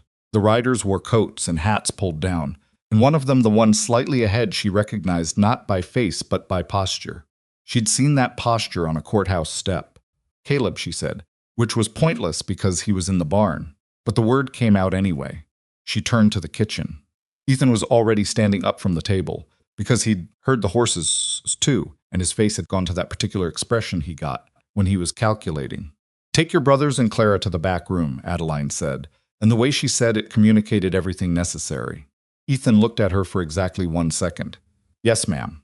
He moved, and Owen moved with him, and Clara was already off her chair, and Samuel said, "What's happening?" and was answered by Ethan taking him firmly by the hand and moving. Adeline went to the front of the house, took her rifle from above the door. It was kept loaded because an 11-mile ride from town meant you solved your own problems, and went out onto the porch. The 6 riders had pulled up in the yard, and the one in front had dismounted and was approaching the house with his hands visible, but his manner conveying that visible hands were a courtesy, not a reassurance. "Mrs. Whitmore." He said it with the formal correctness of a man delivering official business. He had a document in his hand. "My name is Roy Caswell. I represent interests associated with the Territorial Lending Association. I have an order from—" "I'd like to see it," she said. Not loud, not moving from the porch. Caleb came around the side of the barn at a walk that was not quite a run. He'd heard. He always heard. He came and stood at the base of the porch steps without having been told to, which was simply what he did. Caswell extended the document. She took it, read it. Her jaw tightened slightly. "This is an emergency property access order," she said. "Yes, ma'am. Pending resolution of certain contested claims regarding the former Rourke property and its relationship to the Whitmore Ranch boundary. There is no contested relationship between those properties," she said. "And an emergency access order doesn't grant you authority over my ranch yard. The order specifies," Caswell said, reaching for the document, "that pending the fraud inquiry." "The fraud inquiry that was filed by the territorial attorney against your client," Caleb said from the base of the steps. "That inquiry," Caswell looked at him, "Mr. Rourke. You are still party to a labor contract. That contract is under review as part of proceedings that were filed 3 days ago," Adeline said, "which Mr. Mercer of this county bar can confirm." Something shifted in the yard. One of the 5 mounted riders had moved his horse to the left toward the barn, in the particular way of a man covering a line of retreat or establishing a position. Caleb saw it. She saw it. Neither of them moved. "I'm going to ask you to leave my property," Adeline said. "The order you have does not give you access to my premises. It concerns property boundary questions and is currently subject to court review under a protective notice filed prior to your client's easement application." Caswell looked at her for a moment. Then he looked at the rider who had moved toward the barn. Something passed between them, the wordless communication of men who had planned this out in advance, which meant that the document and the official language were the first layer, not the whole thing. "Cut the lanterns," Caswell said.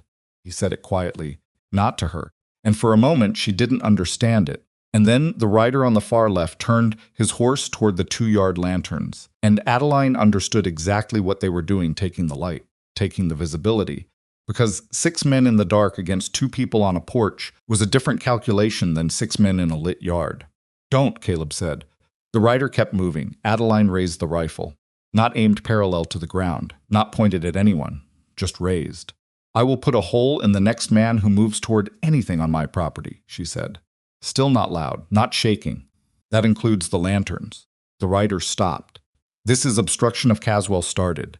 This is my property," she said. "You arrived uninvited with a document that doesn't authorize what you're attempting. I have 6 witnesses through that back window if you'd like to discuss it in court tomorrow." She paused. "The children are watching," she said, and that was for Caleb, so he knew where they were. "In the house," he said. "Back room. Ethan's with them." Caswell looked between them and made the calculation that men in his position make when they realize the opening they expected has closed. He was running a different kind of number now, not force, but consequence. What happened if this went further in a yard with witnesses in a window, with a fraud complaint already before the territorial attorney, with a lawyer's name and filings in a county court? "We'll be back," he said, which was the thing men say when they're leaving but don't want to look like they're retreating. "Bring a valid order," she said. He mounted. The 6 riders turned toward the gate, and then the one who'd moved toward the barn he didn't leave. He wheeled his horse and came at the yard at a different angle, and he had something in his hand that wasn't a document, and Caleb was off the porch steps and moving before Adeline fully processed what she was seeing. The rider swung something a length of chain or a weighted strap, and Caleb took the blow across his right arm, the already damaged arm, and he went down to one knee, but he caught the rider's stirrup on the way and used it, and the horse spooked sideways and the rider lost his balance and came down hard in the frozen yard. A gunshot. Not from Adeline, from one of the remaining 5, high and wide, a warning shot or a bad aim, she couldn't tell. It went over the porch and into the dark. She had the rifle up and aimed now. "Next one goes through your saddle," she said to the man who'd fired, and she was close enough and steady enough that he believed her. The fallen rider was getting up from the frozen ground, cursing. His horse had bolted to the fence line. Caleb was on his feet. His right arm was wrong. She could see it, the way he was holding it, something wrong in the shoulder or upper arm from the blow, but he was standing. And he stepped between the fallen rider and the porch, with a deliberateness that was not aggression, but was something close to its first cousin. "Adeline didn't buy my family," he said, to Caswell, to all of them, loud enough to carry in the cold night. "She gave us a chance to survive. That's the difference between what she did and what your employer does. You can go back and tell him that." He looked at the fallen rider. "Get your horse." Caswell looked at him for a long moment. Then he looked at Adeline on the porch with the rifle. Then he looked at the house, where if he had eyes, he could see the faint shape of a 13-year-old boy at the edge of the back window, watching. "Move out," Caswell said to his men. This time he meant it. They went.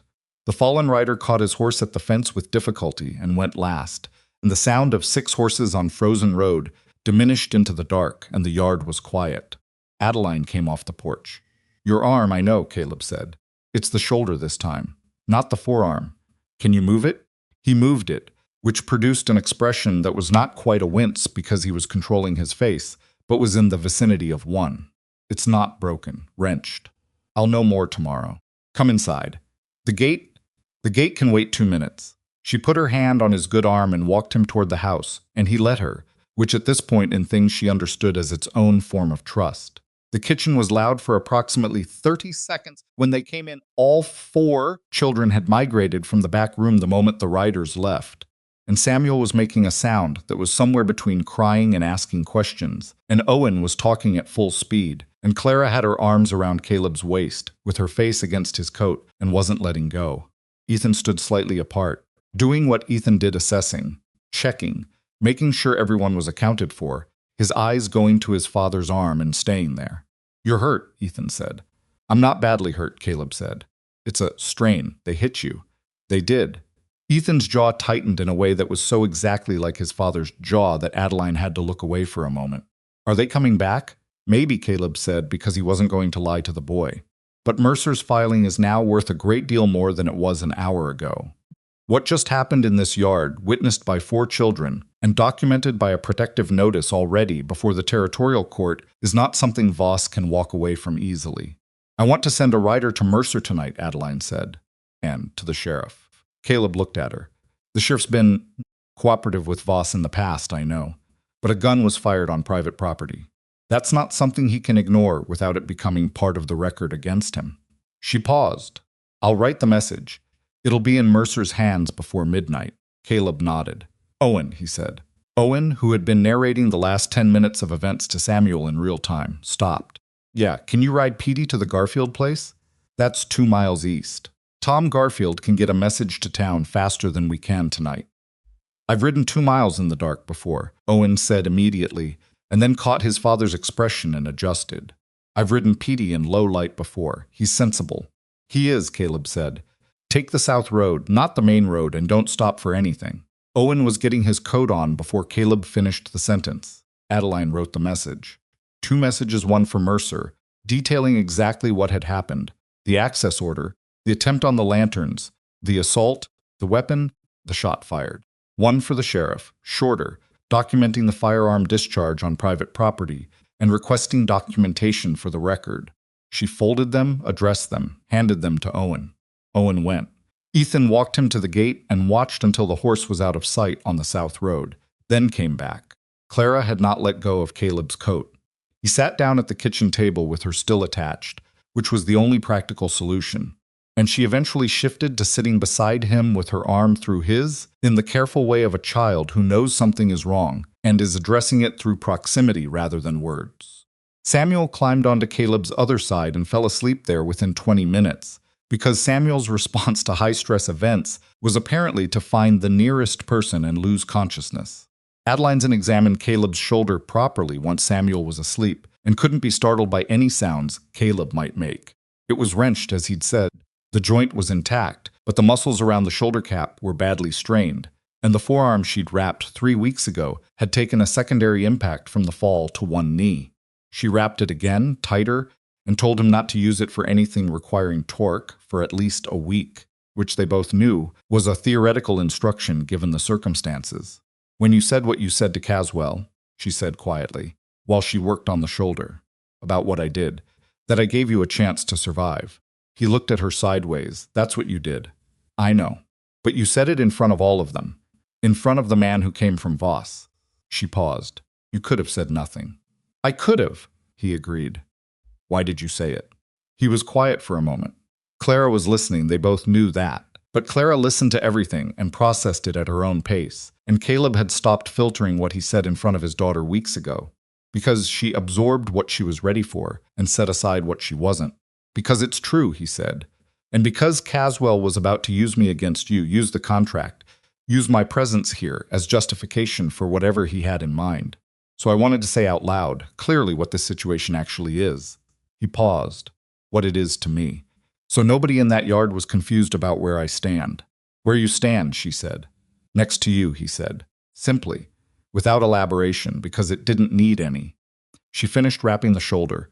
He didn't say thank you this time, and she didn't require it. Ethan had come to the kitchen doorway, his position now.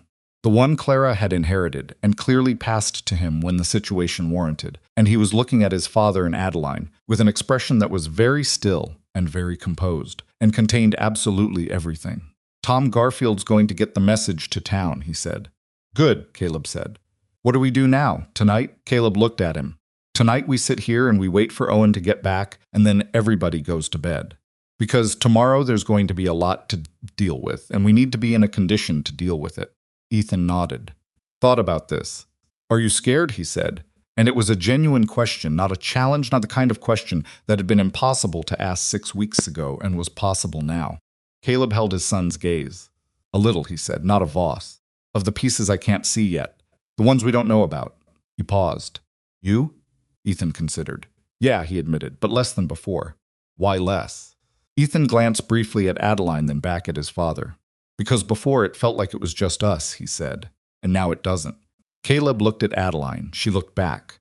Clara squeezed Caleb's arm from her position beside him. Samuel slept with his mouth slightly open and no concerns whatsoever. Owen came back 40 minutes later, cold and entirely pleased with himself, reporting that Tom Garfield had taken the messages personally and was riding to town at that moment because, in Owen's words, he said something unprintable about Harlan Voss and then saddled up immediately. Tom Garfield's been waiting for a reason, Adeline said. He gave me a biscuit, Owen said, which was the more important piece of information from his perspective. The children went to bed in stages Samuel carried, Owen under protest, Clara with a careful look at both Caleb and Adeline that communicated something she didn't put into words. Ethan last, pausing at the hallway. Pa, he said. Yeah, I'm glad you didn't give up. Caleb looked at his oldest son in the hallway doorway. I didn't give up. I just didn't have enough of the picture. I know, Ethan said. I know that now, and he went. The kitchen was quiet. Outside, the cold had deepened. The temperature had been dropping all day and had found its floor sometime during the confrontation in the yard. The lanterns were still burning. The gate was closed. She'd closed it herself before coming inside the second time, a thing that needed doing, and she'd done it.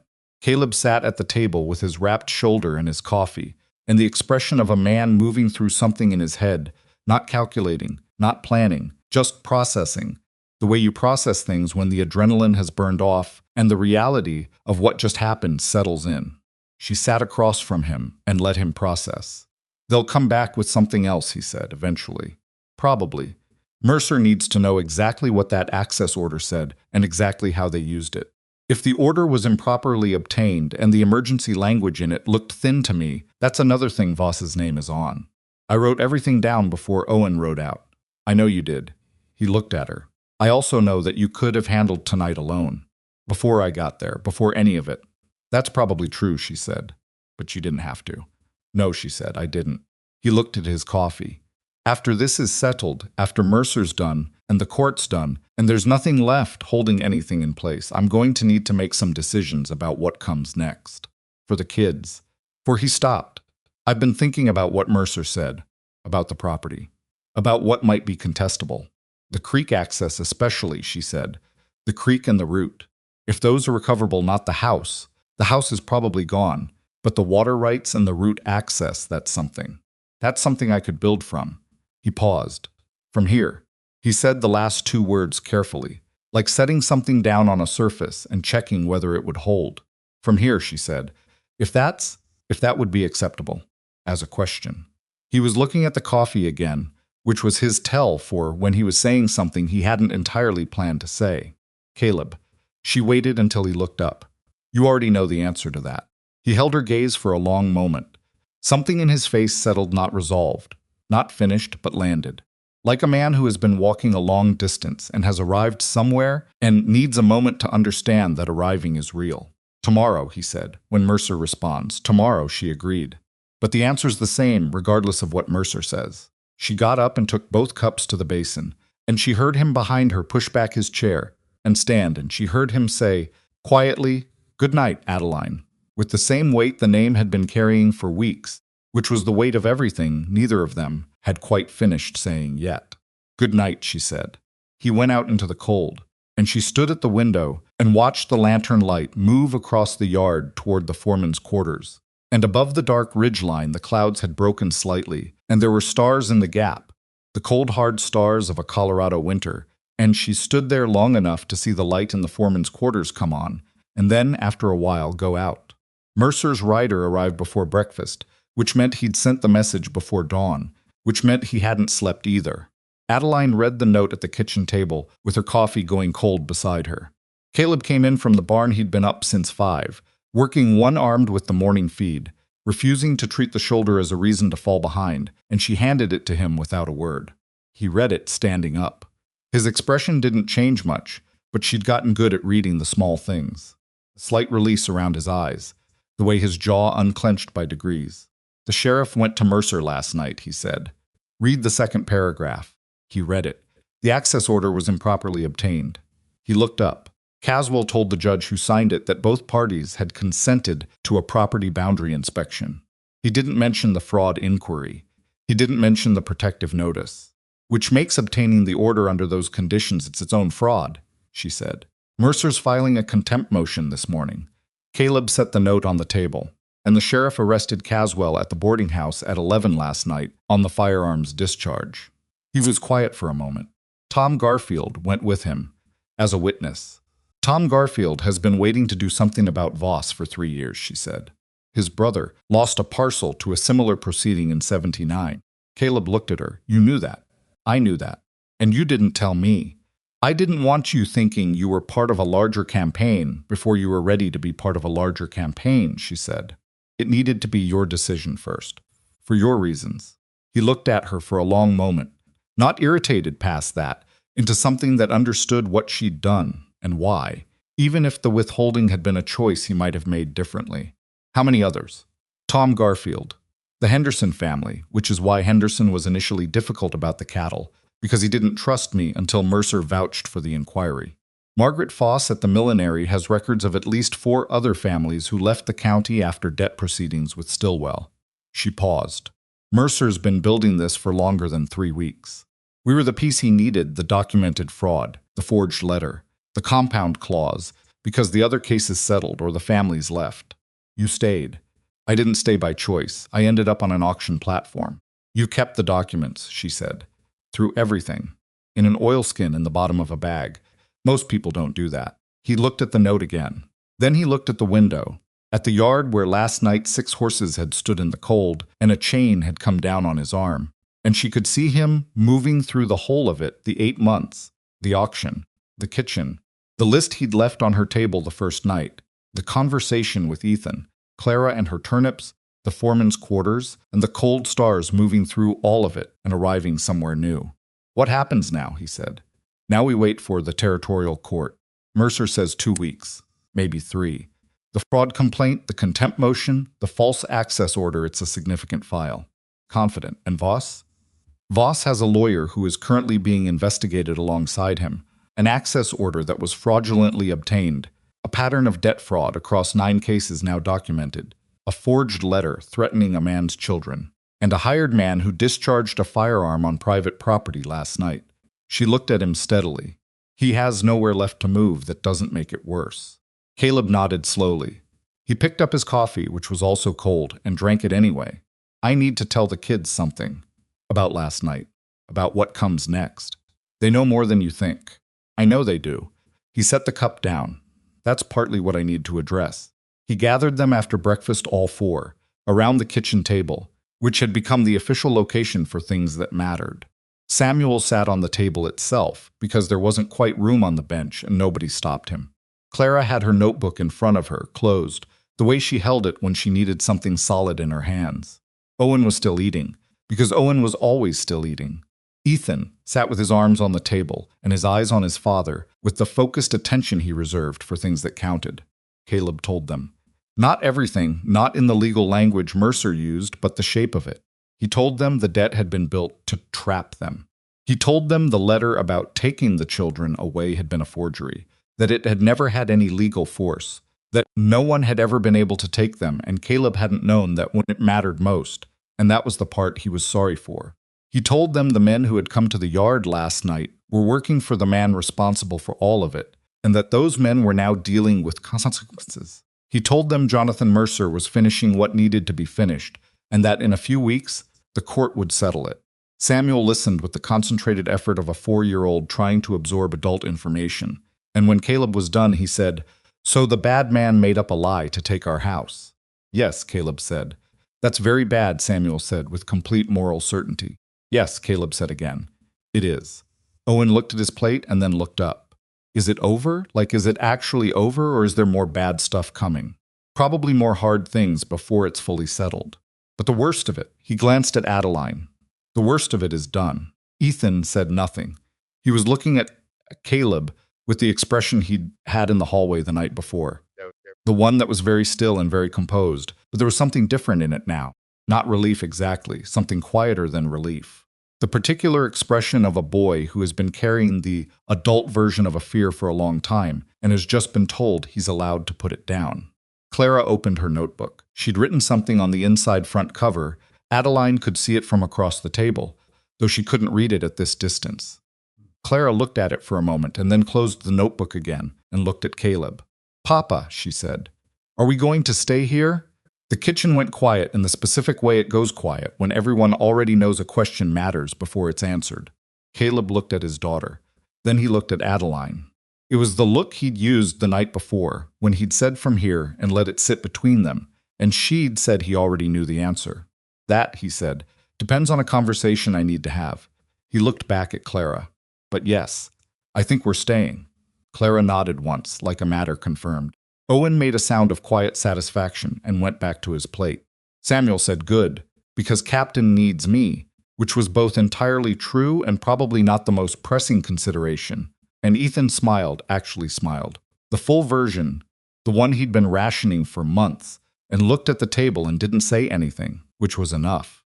The territorial court hearing was held on a Thursday, 17 days after Mercer filed. It was not dramatic in the way that legal proceedings appear dramatic from the outside. It was a room full of documents and careful language, and a judge named Alderman, who had a reputation for reading everything twice and deciding nothing quickly, which in this case worked in their favor, because the fraud Mercer had documented was the kind that became clearer the more carefully you read it.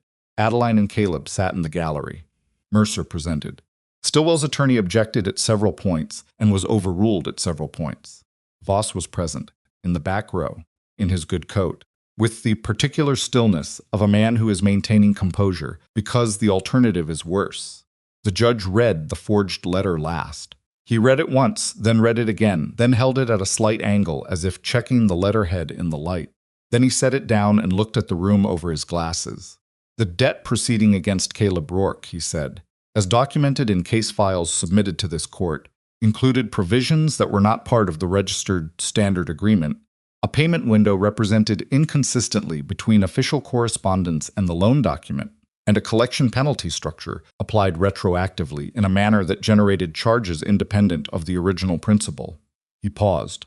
Additionally, a document purporting to be official bank communication, threatening custody of the debtor's minor children, has been shown to bear a forged signature and an imitated rather than authentic letterhead.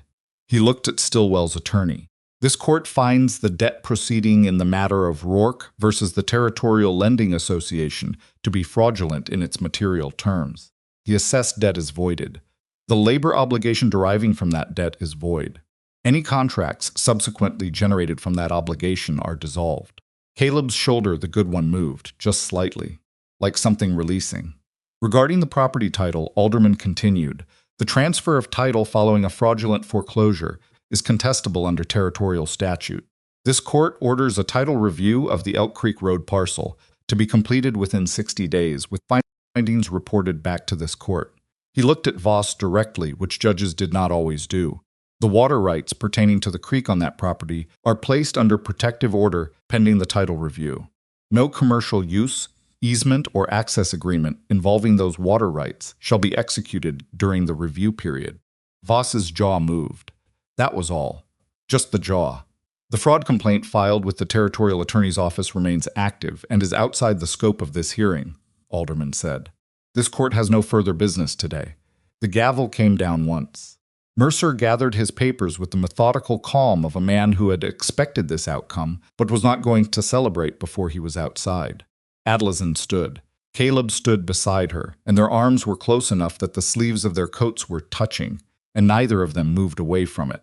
Outside on the courthouse steps, the same steps where she'd stood 6 weeks ago watching Caswell's riders leave her yard, Mercer shook Caleb's hand, and then, which was less typical for him, shook Adeline's.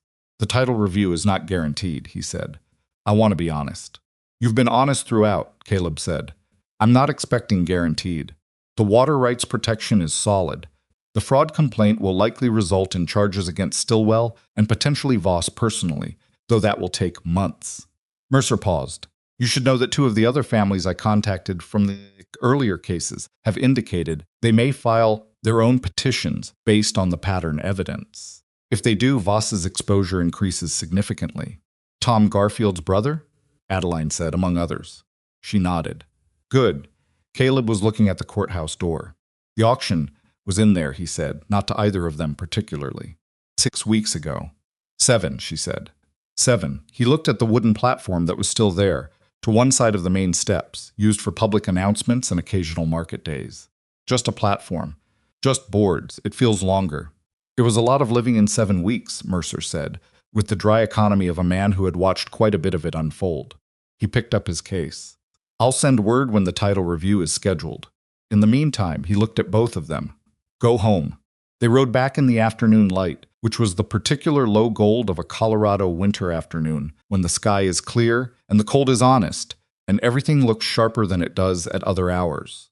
The road was familiar now. She'd made this trip so many times in the past weeks that she knew its ruts and its grades the way she knew the ranch. Caleb knew it too by now. About 4 miles out, he reached into his coat pocket. She heard the sound of it. Before she saw what it was, a slight shift, a deliberate reach, and then he held something out toward her, without looking at her, watching the road ahead. It was a ring. Small, silver, plain. Kind of thing you find at a jeweler's in a town like Redemption Falls, not expensive. Not pretentious, just solid and real and chosen. She looked at it in his palm. I've been carrying that for 11 days, he said. Since Mercer filed, he paused. I kept thinking I should wait until it was settled. And then I thought I've waited for the right conditions my entire life, and the conditions are never right. Things are never fully settled.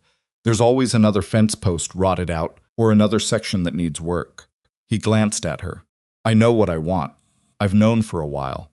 I was just waiting until there was nothing left that could make it look like something other than a choice. She looked at the ring, then at him. He was watching the road again because that was easier, or because he'd said what he meant and didn't want to oversell it. You told Ethan you stopped fighting because you were terrified, she said. Because the fear was the thing they were counting on. Yeah, don't do that now. He looked at her. Look at me and ask me, she said. He looked at her. The road was empty in both directions. The horses were walking at their own pace. The low gold light was doing what it did to faces, and what it was doing to his face was showing her something she'd been watching develop. For 7 weeks, not a perfect thing, not a smooth thing, but a real thing. The way things are real when they've been tested and held. Adeline, he said, will you build a life with me and my 4 children, who will drive you to madness on a rotating schedule, and will absolutely name every animal on the property without asking first? She felt the laugh come out before she could decide about it, a real one, short and sudden, and then she said, yes. He closed his hand around the ring for a moment. Then he took her left hand from the reins and put it on, and it fit well enough. And she looked at it on her hand and thought about the auction platform, and the courthouse steps, and the list he'd left on her table the first night, and the 4-year-old who had asked if the ranch was heaven. And she thought that the distance between that morning and this afternoon was both enormous and not very far at all. Owen is going to be unbearable about this, she said. Owen is unbearable about everything, Caleb said. It's his defining characteristic. Ethan will pretend he already knew. Ethan did already know. Clara will write it in her notebook. Clara writes everything in that notebook. He paused. Samuel will ask if it means you're his mama now. She was quiet for a moment. The road moved under the horses. The ranch was 2 miles ahead. What do I say to that? She said. She asked it honestly, because it was an honest question, the kind that had no clean answer, the kind that mattered too much to handle carelessly. Caleb thought about it for a real amount of time. You say whatever's true for you, he said. Samuel's 4. He'll take the truth at face value, whatever it is, and love you the same either way. That's the advantage of 4. And the others? The others already know what you are to them. They just need the word to catch up. He looked at her. You've been more constant than most people they've had in their lives. They feel that. They don't need a ceremony to tell them something they already know. She looked at the ring, plain silver, solid, real. I'm not easy to live with, she said. I run my own operation, and I have opinions about how things should be done, and I don't always explain myself when I should. I noticed that. And I've been alone for 4 years in ways that have made me Adeline. He said it the way he said the children's names when they were circling a point they'd already passed. I didn't ask you because I thought you were easy. I asked you because you rode 11 miles in the dark to protect something that mattered, and because you wrapped my arm without making it into a debt, and because you sat with my daughter in a cold cellar and talked to her about turnips like it was the most important conversation of the morning. He paused. Because it was. She looked at the road ahead. All right, she said. All right, he agreed. They came through the ranch gate in the late afternoon. Ethan was at the corral, always at the corral, and he turned when he heard the horses and looked at both of them with his careful eyes, and then his eyes went to Adeline's left hand on the reins. And his expression did the thing it did when he was processing something he'd been expecting, and it had still landed with weight. He said nothing. He lifted one hand in an acknowledgement that meant everything it needed to mean and went back to the corral, and she heard him say something quietly to Fletcher, and she couldn't make out the words, but the tone of it was settled in a way it hadn't been for a long time. Owen came out of the barn and took approximately 4 seconds to notice the ring, after which he was neither quiet nor restrained about it, and the next 10 minutes were loud in the way that Owen made things loud, full of questions, observations, opinions on whether the ring was the right size, and a detailed proposal for what the celebration supper should involve. Clara appeared from the garden doorway and stood in it and looked at Adeline with those dark eyes, and then nodded once, the way she nodded when something was confirmed that she'd already written down. Samuel came running from the direction of Captain's stall, covered in something that was hopefully mud, and when Owen told him the news he stopped running and looked at Adeline for a long moment. "Does that mean you're my mama now?" he said. Caleb looked at Adeline. She looked at Samuel, 4 years old, earnest, covered in mud, one shoe perpetually threatening to come off. "It means I'm going to be here," she said, "every day, for as long as you need." Samuel considered this with the gravity he applied to important things. "Okay," he said. "And then, can Captain come to the wedding?" "No," Caleb said. "He'd be good. He bites people." "He doesn't bite me," Samuel said with complete confidence, and went back to Captain's stall. The wedding was held in April, when the ground had softened and the south pasture, the one with the repaired irrigation line, was showing the first green of the season, which was earlier than the previous 2 years and was not, Adeline noted privately, a coincidence. It was not a large wedding. Mercer came. Tom Garfield came with his brother, who had filed his own petition to the court 3 weeks earlier, and was in the early stages of a proceeding that Mercer described as promising. Margaret Foss came from the millinery and brought food she claimed was just practical, but was far more than practical. The deputy sheriff came, which was its own kind of statement, about how things had shifted in Redemption Falls since the territorial court hearing and the formal charges that had subsequently been filed against Stillwell, and which had named Voss as a co-conspirator in a financial fraud spanning 6 years and 9 documented cases. Voss had retained a new attorney from Denver. The legal proceedings against him would outlast the spring and most of the summer. His easement application had been formally withdrawn when the title review returned its findings. The Elk Creek Road parcel's foreclosure, having been initiated under fraudulent terms, was subject to reversal. The process was not fast, and it was not without complications. There were competing claims on the transfer that Mercer had to untangle with the patience of a man who understood that justice was rarely as clean as the word suggested. But the water rights remained protected, and the creek remained what it had always been, running year-round in the particular way that Caleb's father had first settled the land for, 60 feet from the northern wagon route. Caleb would not get the house back. The structure itself had passed through too many hands in the intervening months, and the title question there was genuinely complicated in ways that the court was still sorting. But the land, the core acreage, the creek frontage, the route access that came back, not easily. Not without a hearing in July that Mercer described afterward as the most contentious 3 hours of his legal career. But it came back. What Caleb did with it was not what anyone in Redemption Falls expected. He didn't sell it. He didn't try to rebuild the old operation from scratch, which would have required capital he didn't have, and would have meant splitting his time between 2 properties 11 miles apart.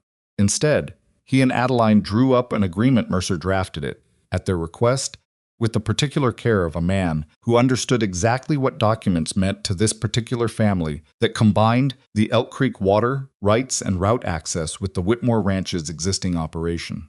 The creek access made the northern wagon route viable year-round, which was worth money, not Voss's kind of money, the extractive kind, but working money, the kind that came from a fair agreement with a freighting cooperative that 3 ranching families joined together, including the Garfields. It was not a fortune. It was a solid foundation. There is a difference, and the difference matters more than people who have never built from nothing tend to understand. Ethan turned 14 in June. Caleb gave him Fletcher formally, with paperwork, the horse as his own, and the look on the boy's face was the look of a 14-year-old receiving the first thing that had been unambiguously his since the foreclosure. He thanked his father with one sentence, and spent the rest of the afternoon in the corral with the horse, and the afternoon after that, and most of the afternoons that followed. He also that summer started asking Mercer questions. Not about the case that was winding down, but about how law worked, how documents worked, how the difference between what a thing said and what a thing meant got decided by someone who knew how to read it. Mercer answered with the patience of a man who recognized a specific kind of intelligence and knew what to do with it. By August, he had given Ethan 2 books from his shelf. By the following spring, Ethan had read both twice and asked for more.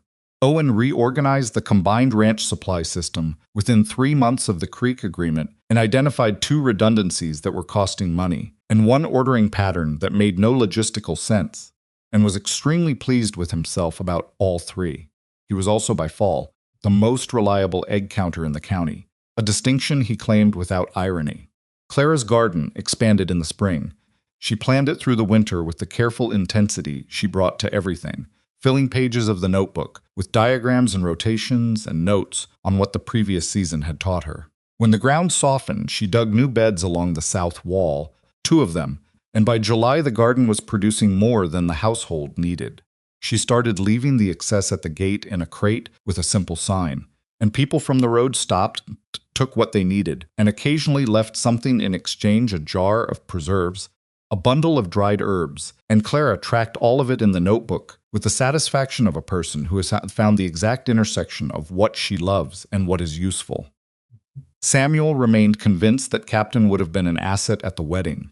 He said so periodically throughout the summer to anyone who would listen, and Captain continued not biting him, which Adeline had stopped trying to explain and had decided was simply one of the genuine mysteries of the universe. On an evening in late September, the light doing what it did in that season, going golden and long across the pasture, the air carrying the first real suggestion of the cold that was coming, Adeline stood at the south fence and looked at the green grass in the repaired pasture, which had outperformed the previous 2 seasons by a margin that wasn't subtle, and thought about the conversation she'd had with Caleb in the barn the first morning, when he'd told her about the seep in the ground, the frost pattern at 6:15, the 3-foot circle she would have missed. She thought about what it meant that he'd noticed that. Not just that he was observant, she'd known that within 12 hours, but that he'd been paying attention from the first night. That when everything in his life was uncertain and frightening and contracted to the most basic question of keeping 4 children safe, some part of him was still looking at the land around him and cataloging what needed doing. That was the thing she hadn't known how to name in the early weeks, when she was trying to understand what she'd brought to her ranch. It wasn't gratitude, and it wasn't obligation, and it wasn't the warmth that developed over long evenings at the kitchen table. It was that. The noticing, the care directed outward even under pressure. The man who, in the first hours of an uncertain situation, left a list on her table because the fence and the irrigation and the water source were real things that mattered to the land she was working, and he cared about that without being asked to. She heard his boots on the frozen grass before he got to the fence. He came and stood beside her and looked at the pasture with the same eyes he brought to everything: assessing, cataloging, seeing. "Grass is holding," he said. "Better than the last 2 years. It'll be better again next year. The soil's been water-stressed for a while. It needs time to recover fully. 2 seasons, maybe 3. He paused. Worth waiting for. She looked at him. He was looking at the pasture, at the low gold light across it, and his face had the expression it had been settling into over the months, not the guarded watchfulness of the auction platform, not the controlled flatness of the difficult nights, but something that looked like a man who has arrived somewhere and has begun, slowly, to believe that arriving is real and is allowed to be real. "I've been thinking," he said, "about what Ethan asked me, the night of the riders, whether I was scared. You told him a little. I told him a little. The honest answer is more than a little." He was quiet for a moment. Not of Voss, not of the riders, of this. He gestured not at the pasture specifically, but at everything around it. The ranch, the house, the smoke from the kitchen chimney. Of having something worth losing again. I'd spent 8 months with nothing left to lose, and there's a particular kind of cold comfort in that. Nothing left means nothing more can be taken. She understood that completely. She'd lived a version of it herself, for 4 years keeping the ranch at a deliberate distance from anything that felt like more than the ranch, because more meant exposure. And now, she said, "Now I've got everything to lose," he said. "And I'm terrified, and I'm fine." He looked at her. "That's what I couldn't have told you 6 weeks ago. Maybe couldn't have told myself." He paused. There's a version of safety that's just another word for emptiness. I lived in it long enough to know the difference. She looked at the pasture. My father used to say that a ranch teaches you the same lesson every season, she said. That you can do everything right and still lose things to weather or disease or plain bad luck. He said the ones who lasted weren't the ones who controlled more. They were the ones who kept showing up after the bad seasons. Smart man, he was. She paused. He'd have liked you. He'd have asked you about the irrigation finding in the first 5 minutes, and you'd have been talking for 3 hours. I'd have liked him, Caleb said. He meant it simply, the way he said things he meant. They stood at the fence as the light finished its long fall into evening, and behind them the house put out its smoke and its warmth, and somewhere inside it, Samuel was conducting a one-sided conversation that was probably with Owen, and probably involved something she'd need to address later, and the ranch was doing what it had always done, breathing, working, needing attention, giving back what you put into it with the particular and uneven generosity of land. She thought about what it had cost to raise her hand at that auction. Not the money had been real, but it was not the thing. The thing was the moment of deciding to act without a full picture, without knowing the outcome, without any guarantee that the impulse was wise, or manageable, or practical. Just the certainty that standing still was wrong, and that she had the means to do something, and therefore had the obligation to try. People sometimes made that kind of decision, and it broke them. Sometimes the thing they chose turned out to be more than they could hold, and the weight of it collapsed everything around it. She'd known that going in, had calculated it in the seconds before she spoke, and had decided that the risk of trying was still smaller than the cost of not trying. What she hadn't calculated was this: the evening light and the repaired fence, and the man standing beside her, and the 4 children in the house, and the notebook full of plans, and the notebook garden plans, and the horse that didn't bite, and the 13, now 14-year-old who was reading law books and asking good questions about the difference between what a document said and what it meant. You can't calculate what you don't yet know is possible. That's not a failure of calculation. It's just the nature of decisions made before you have all the information, which is the only kind of decision that ever actually matters. Caleb put his arm around her shoulders, the good arm, the one that had healed, and she leaned into it. And they stood there until the light was fully gone, and the stars were beginning their cold work overhead. And then she said, "Supper?" And he said, "Yeah." And they walked back to the house together across the frozen ground. And the door opened before they reached it, because someone inside had heard them coming. And the light and the noise came out to meet them, and they went in.